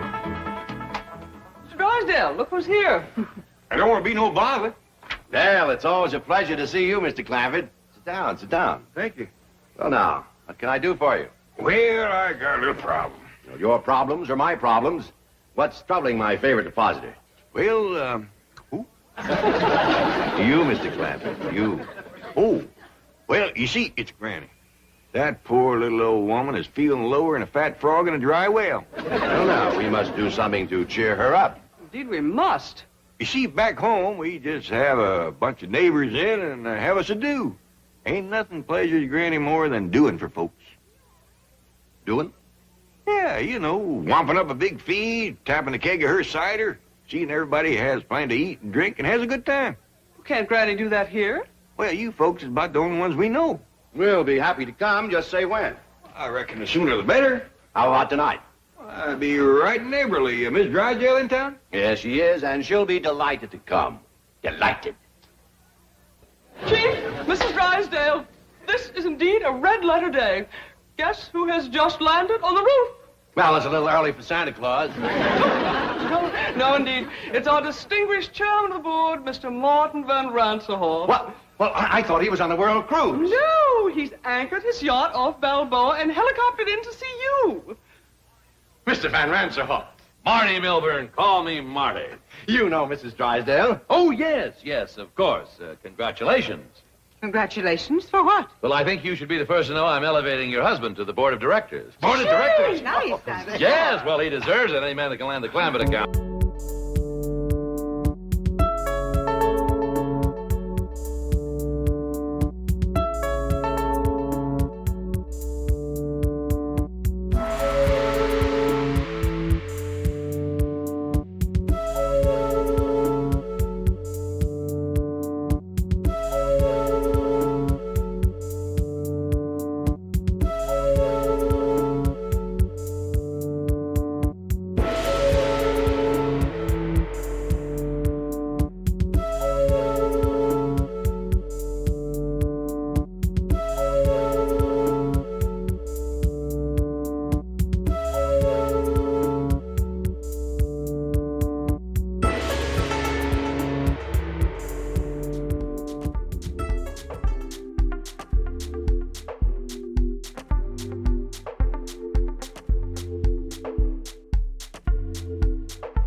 Right now, getting some fresh victuals. I reckon you can start heating the water for the owl soup, and I'll go down the cellar and fetch up some salted possum. Hold on, everybody. We's having a do, I'm gonna do the doing. Now, you may get this chicken out of here. Nothing rouses me like chickens in my kitchen. And the rest of you scat, too. Ellie Mae, you set the table in the fancy eating room. Jed, you go cut me some fresh greens.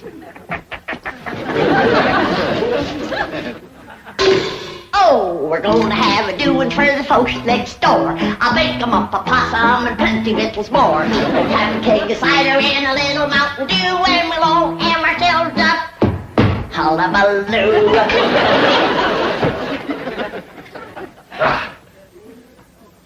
Look, there's a place out here called the Coliseum, isn't there? Yes, it's a stadium. Oh, good. We'll hire it for the night. Tell you what, we'll have a Roman bacchanal, see? All the guests will wear togas. They'll have laurel wreaths in their hair. Marty. Yes? I don't think you can get the Coliseum on such short Well, I'll notice. tell you what, we'll get Grauman's Chinese. That's a theater. Rent the theater, you understand? Have all the guests dressed in kimonos, and we'll have dinner out in the forecourt. Oh, and by the way, Jane, get me some fresh cement. I'll bet you Jed Clampett never put his footprints in wet cement while eating fried shrimp. Well, tell you the truth. Oh, I know what you're going to say. That's the trouble with fellas like Clampett and me. We've been everywhere. We've done everything. There just are no new thrills. Yes, that's probably why the Clampetts are such a secluded family. They never go out. Hey, by the way, you're going there for dinner tonight, aren't you? Well, yes, Jane, call them and ask if I could impose on their hospitality. I just got to meet the client. No, don't call. Well, why not? Well, they don't like to talk on the telephone. Now, I'll go up there in person and speak to them on your behalf. Oh, good boy, good boy. Look, just in case, I better get a date for tonight. Get me Liz Taylor on the telephone. I believe she's in Europe. Judge Gabor. Married? Paula Bridgerton married. Susan Hayward married. Jane Mansfield married. Jane Hathaway. Single. Who is she? Yours truly. Yeah, Shirley MacLaine married. Mr. Van Ranserhoff, I think I should tell you that I already have an invitation to the Clampetts for dinner tonight. We are very good friends, very close. Really? Yes, indeed. Oh, would you mind turning around?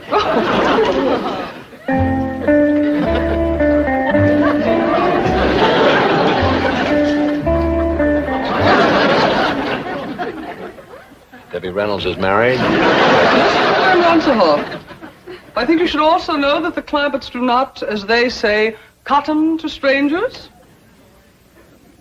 Miss Hathaway, let me say that you have a date for this evening. Jolly good. But, a word of caution. The fact that I have appeared eager might lead you to believe that I am a girl with whom you could take liberties. Nothing could be further from the truth. I permit no familiarity on the first date. Bless you, my girl. I can't tell you how sorry I am, Mr. Clampett, but you see, Mr. Van Ranserhoff is my boss. Well, bring him along. Granny's got plenty of possum and grits and owl soup. Well, I'd love to bring him, but he has dinner planned on his yacht, and I have to do what he wants. I'm terribly sorry. Well, so am I. Poor Granny's going to be like a mule kick to her. Well, tell her we'll come tomorrow night or tomorrow morning for breakfast if she likes, but tonight I have to be with Mr. Van Ranserhoff. Well, I understand. Thank you, Mr. Clampett. Thank you very much.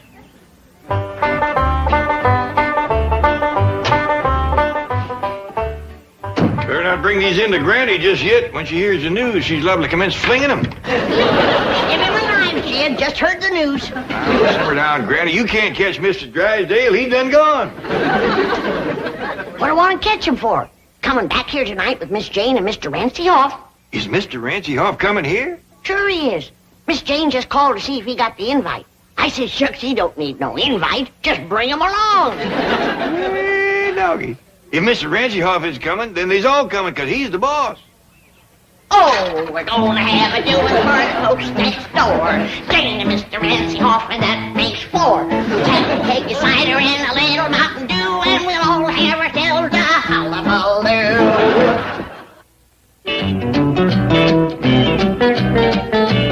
What do you mean Ranserhoff's going to the Clampetts? I'll be exposed. I'll be ruined. Chief, veritas vincit omnia. If that's the name of a poison, get me some. See? Truth conquers all. Tell Mr. Van Ranserhoff the truth. Admit that you deceived him. Do you know what happened to the last man who admitted that to Ranserhoff?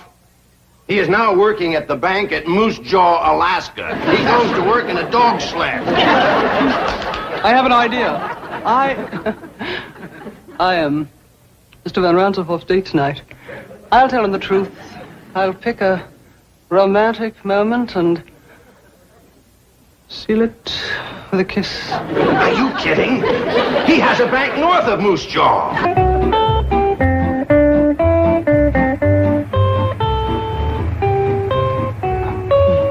Say, what a place, huh? A veritable palace. I hope this isn't one of those dull, stuffy, formal parties, you know.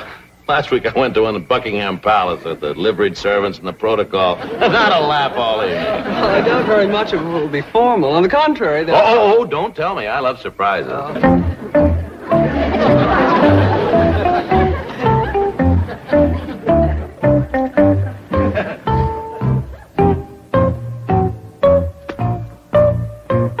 What are you doing? I'm packing for Moose Jaw, Alaska. Ranserhoff just arrived at the Clampetts. Surely you're exaggerating the situation. Margaret, one look at those hillbillies and I'm an Eskimo. Lady Clampett, may I present Mr. Martin von Ranserhoff? How do you do? Hey, they just call me Jed, and this here's Granny. Pleasure to know. How do you do? This is fabulous. No, this is Ellie. My daughter, Ellie Mae. Howdy there. Say, I got a rooster that plays dead. You want to see him? All right, Mae, let's wait till later to show off your critters. This fine young fella here is my nephew, Jethro. Howdy, Mr. Ranserhoff. He's my cousin Pearl's boy. We're right proud of Jethro. He's going to graduate from the 5th grade this year. Congratulations, young man. Well, thank you. Well, let's all go sit in the parlor while Granny pulls a bung on a keg of cider. Jane, this is marvelous, simply marvelous, and what a surprise. Who'd think that a stuffy millionaire like Clampett would come up with a hillbilly party? The man is a genius, and those accents, they must have been practicing for weeks. Longer than that. Yes, when do they start the hoedown or the square dance or whatever they're going to do? Oh, excuse me, Mr. Ranchie-Hoff. Marty. Well, come on, Marty. Once Granny pulls the bung on that cider, it evaporates awful fast. Look, we'd like to get in the spirit of the party. Have you got any more clothes like the one that you're wearing? Sure. Ellie Mae, Jethro. Take these folks upstairs and get them some party clothes. Out the way. Out the way. Here I am. You look like something out of Tobacco Road. Well, you're not exactly Adolphe Menjou yourself. You know, I can't get over an important millionaire like Clampett going to all this trouble to surprise me with a hillbilly party. He's a wonderful man. He's the greatest. He's a millionaire's millionaire. I'll always be grateful to Drysdale. By the way, why aren't the Drysdales here? Well, that's rather a long story, Mr. Van Ransenhoff. Call me Marty the way Clampett does. That kills me. Marty. Mr. Drysdale thinks you're going to transfer him to your bank in Moose Jaw, Alaska. Moose Jaw, Alaska?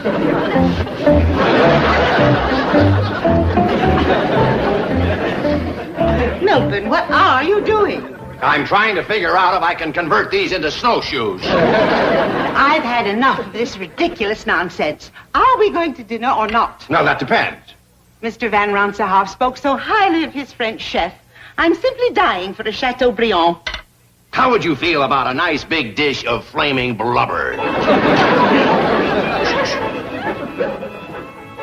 I hear square dance music. What does that mean? It probably means that Ranselhoff has left. He's on his way over here, and we're on our way to Moose Jaw.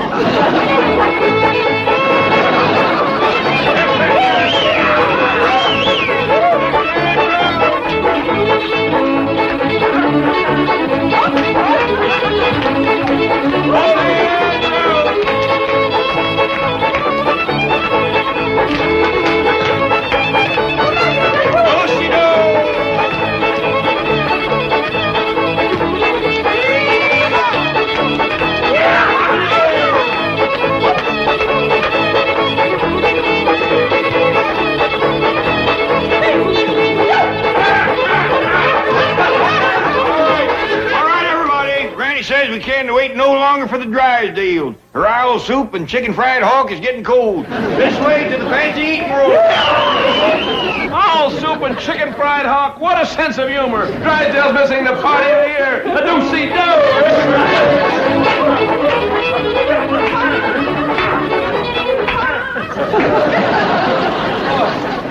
Dinner in the billiard room. This is priceless. Now, before we all sit down, there's a couple things I better explain to you, Marty.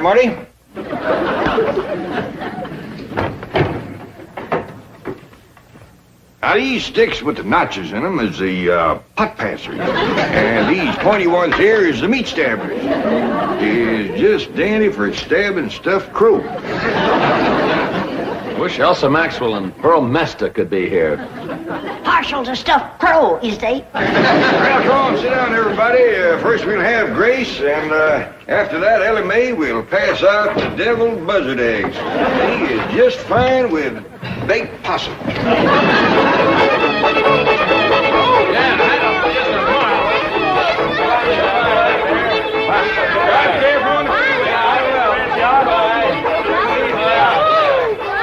I tell you, fabulous.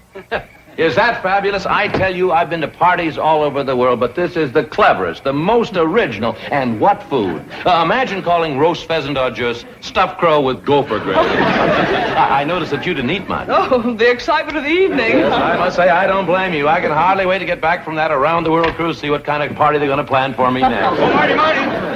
Granny says you seem so fond of her deviled buzzard eggs, she wanted you to have these to take home with you. Well, thank her for me. You bet I will. Good night. Good night. Is that beautiful? Still in character. There you are, Skipper. Yeah. Ellie Mae, You better learn Skipper some table manners or Granny ain't gonna let him eat in her kitchen. I'd a heap rather have him eating in my kitchen than that big, overgrown, lazy, good-for-nothing Leif Crick. Now, Granny, don't start on Leif again. He's gone. He's on his way back to the hill. He don't live in the hills. He lives in the gully. And it's his kind that give the hill people a bad name. He's on his way back to the gully and his daughter with him. Now, let's forget him. Granny, don't get yourself all angered up. Who's angered up? You are, because that Leif Crick tried to get you to marry his daughter. Ain't that right? Shucks, no. They's both going back home. I'm the only one that has the gumption to hold a grudge. It's a sorry thing when a poor old stove-up, wore-out, gray-haired old granny has to do all the grudge holding in the family. Well, leave go of it, Granny.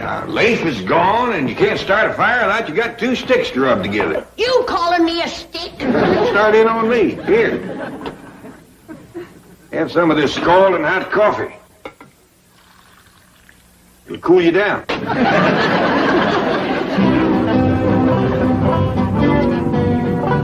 Here we are, Mr. Crick. Ma'am, I just don't know how to thank you. A fine, beautiful young city girl like you giving a poor old hound dog like me a ride in your beautiful automobile? Nonsense, Mr. Crick. The moment you told me that you were Mr. Clampett's nearest and dearest friend... Like that, Jet and me. 2 peas in a pod. Always was. I'd be so happy that you're staying over. Missing my own daughter's wedding to do it. But I says to myself, I says, Leif, I says, if you can pleasure Jed and Granny and them young'uns even that itty-bitty bit by staying over here like they begged you to, you just gotta forget your own pleasure. Just like Mr. Clampett, always thinking of others. Like that, Jet and me. 2 birds and a mule's tail.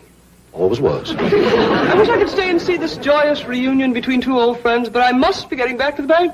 Yeah. You take good care of old Jed's money, you hear? You keep a tight hold on it now. Don't you worry, it's safe.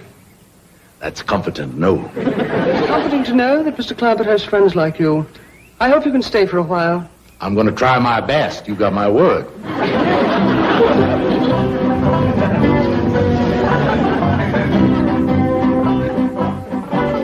Skipper and me'll be back to help you with the dishes. Help me with the dishes, and that's what you get when you deal with those gully people. Leif Crick, S.E. Belk.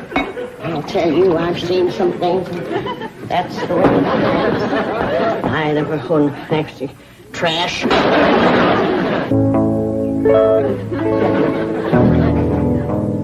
What you got there, Skipper? Mr. Crick. You speak to me, boy? That was late exposed, Mr. Crick. Hi there, Ellie. I get to my feet, honey, only I'm so tired from walking all the way up here. Well, I thought you went back home for Isabel's wedding.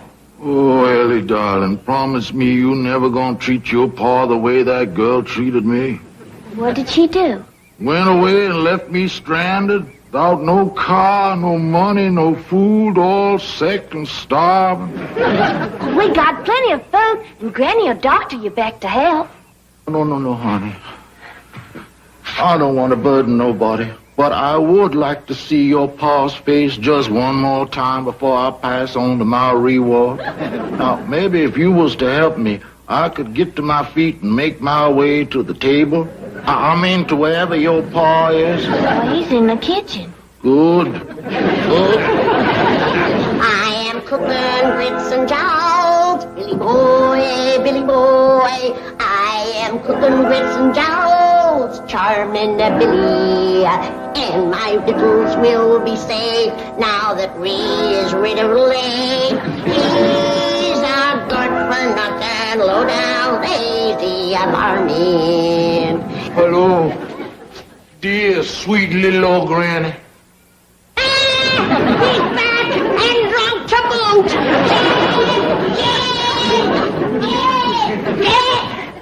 What's the matter, Granny? It's Leif Crick. That good-for-nothing, low-down, lazy, victual-stealing, liquor-drinking gully jumper. Granny, I thought you'd blow it off all that steam. I did, but he's back and I'm commencing to boil again. Leif is back? Yes, but not for long. Give me that axe. Dear old friend, I didn't have it in mind to bother you none, but Ellie Mae found me and forced me to come in and have some victuals to help me get my strength back. Well, you're always welcome at our table, Leif. Oh, no.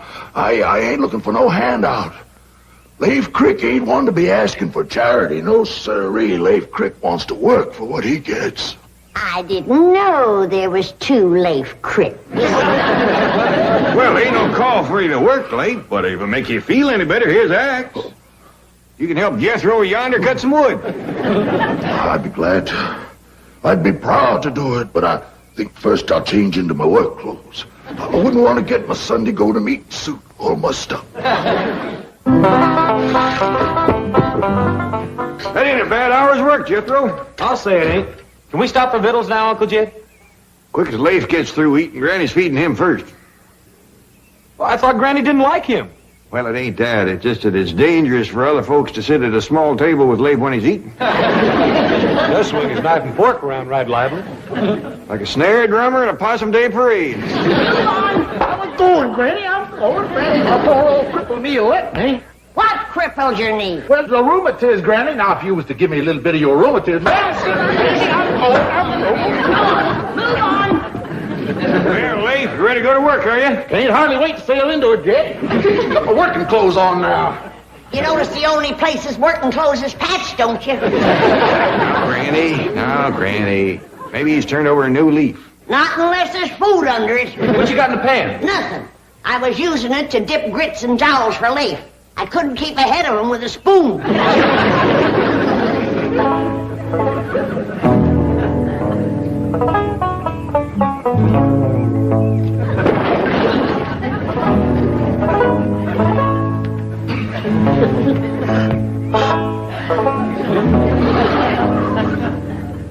I can't believe it.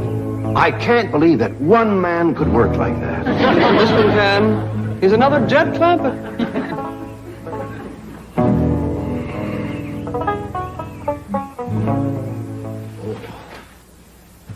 Howdy, Miss Hathaway, ma'am. I'm afraid you caught me resting a bit. Well, you deserve to rest. Why, from my place, it sounded like there were 3 or 4 men over here, sawing, chopping, splitting logs. Well, that's just the way I work, sir. Oh, Mr. Crick, permit me to introduce Mr. Clampett's next-door neighbor and the president of our bank, Mr. Drysdale. Pleasure to meet you, Mr. Crick. I ain't good enough to shake the hand of no bank president, sir. Now, don't be ridiculous. I'd be honored to shake your hand. It's all rough and full of calluses from working every day from sunup to sundown. By George. You and Jed Clampett are certainly cast from the same mold. Is that like this, Mr. Drysdale? 2 peas in a pod. 2 bears and a mule's tail.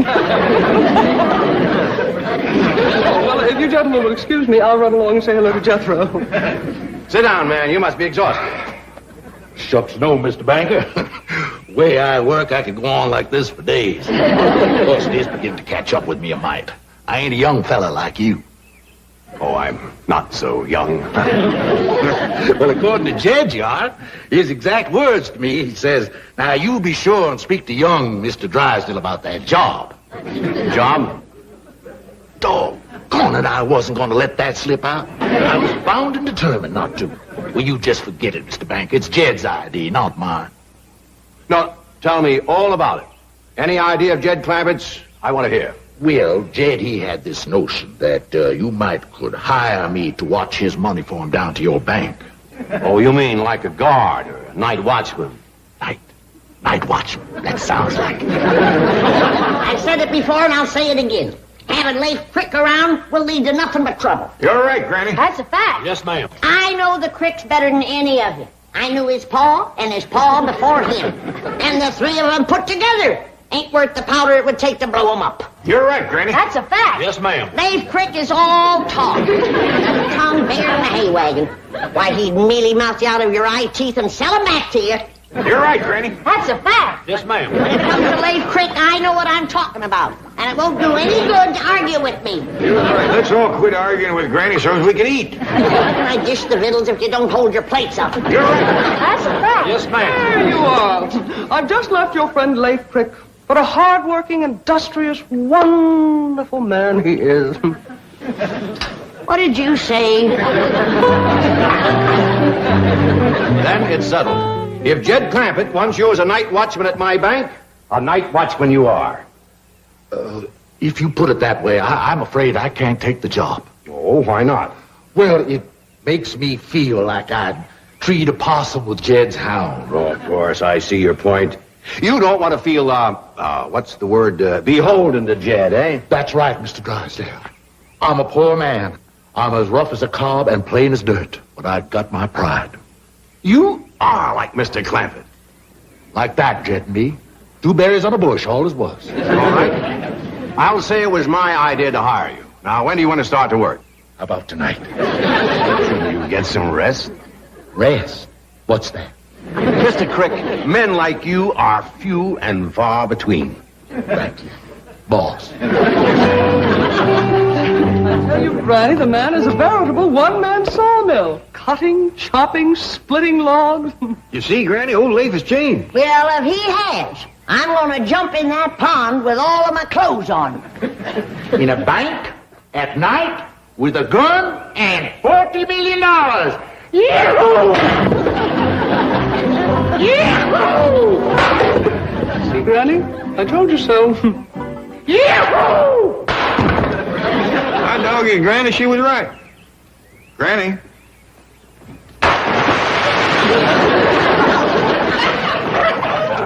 Granny always was a woman of her word. Want me to fetch you a jug of rheumatism medicine? Oh, never mind. I can't believe it. I seen it, but I can't believe it. Leif Crick swinging an axe, splitting wood. You ain't heard the best part, Granny. Old Leif done got himself a job. A job? Leif Crick? That's right. I've changed my mind. Fetch my jug.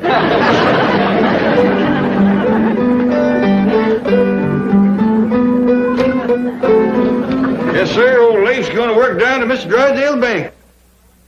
The bank where you got your money? That's right. Jed, turning a rascal loose like that in a bank is like putting a hungry fox in a hen house. Give the man a chance, Granny. Maybe it's a good thing for Leif to learn a trade. At least now folks will know what kind of work he's out of. Good. Want me to fetch your drinking thimble? No. This calls for a cool head and warm feet. All ready to go, Mr. Crick.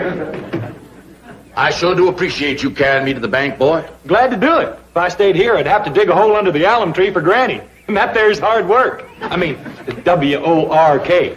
Granny told me never to say that word around you. Gets you to cussing. You shouldn't do work like digging a hole. Fine, handsome boy like you. Shucks, it's no harder than cutting wood or plowing or clearing stumps. You ought to get yourself married, son. Then you wouldn't have to do woman's work.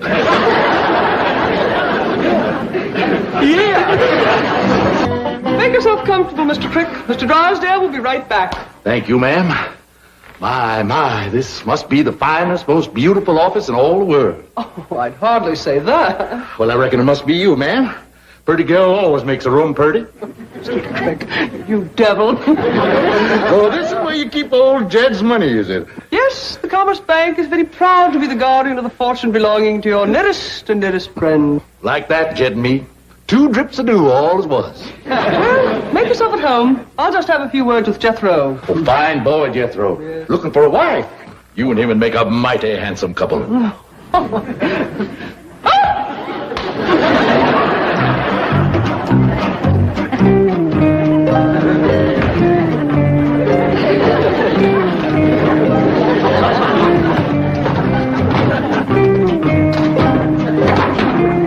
Well, blue blazes, do they keep Jed's money?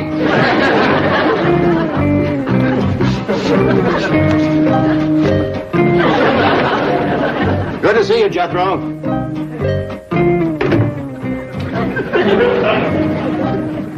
Mr. Crick, what are you doing? Giving thanks, Mr. Drysdale, sir. Just giving thanks for a fine, generous, upstanding young man like yourself letting a poor old razorback like me work in his fine bank looking after the money of his nearest and dearest friend. Wait, Crick. You're a good man. Jed Clampett is wealthy in more ways than one. He is? Yes. A friend like you is worth more than $1 million. Oh, I do hope to be, sir. I do hope to be. Where is that no-account, overgrown, big, lazy... Granny, I told you Leif has got a job. I'm talking about Jethro. He promised to commence to dig me a root cellar. Well, Jethro is taking Leif to work. I'm going to start the root cellar for you. One bad apple will spoil the barrel. You mark my words. That Leif is going to turn those young'uns into a no-account like himself. Granny, Skipper and me's ready to help dig your root cellar. Ain't we, Skipper? Come on, Skip, let's go. Don't look like them two a spoiled man. Give him time. Leif ain't going to be around to do much spoiling. I bet you Mr. Drysdale's got him working to beat the band right now.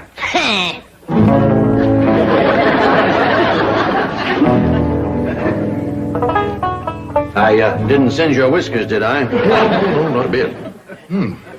Suppose it's time I have it tied into one of these. Is it all for me, or do I give you half? No, I don't smoke them.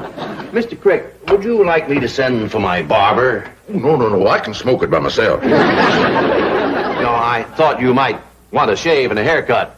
My barber would be happy to come over here to my office and give you one. You mean right while I'm a-setting here?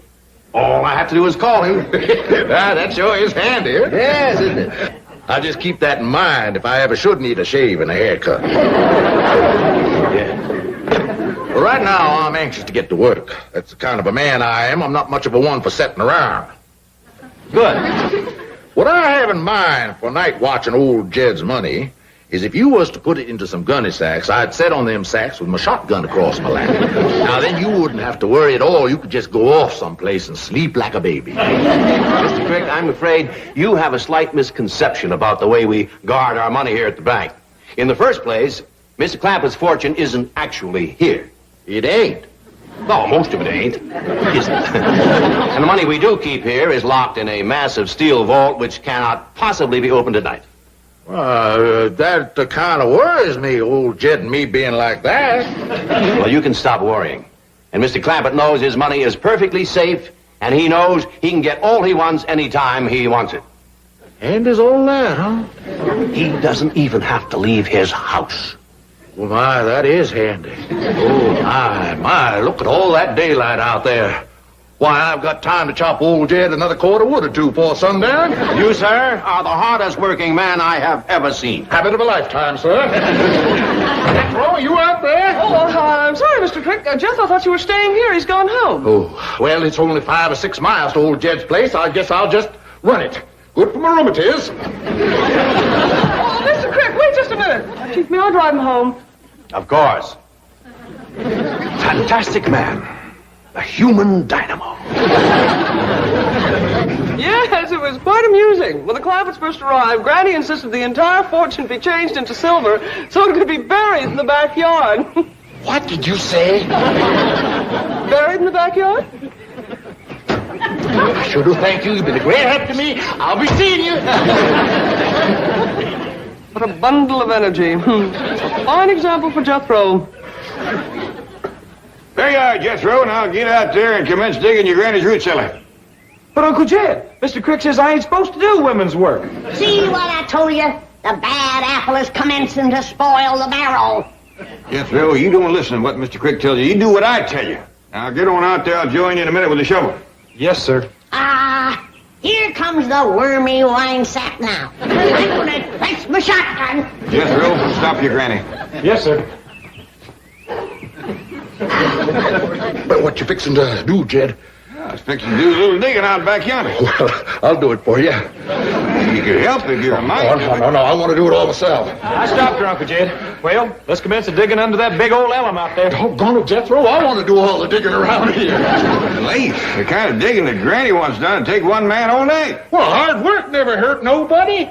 I'll see you in the morning. It's a miracle. A plumb miracle.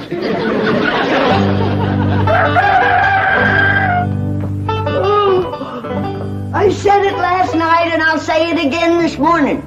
If that Leif Crick has dug me a root cellar, I'll jump back into the cement pond with an anvil in my arms.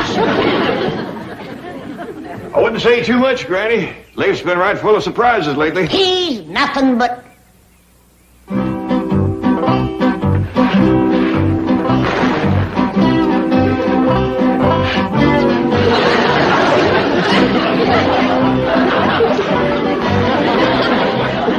Seen enough, Granny? Yep.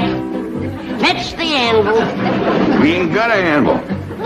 I was counting on that. Get some coffee. That's deep enough, Leif. Veer a little to the right. Thank you, Judge!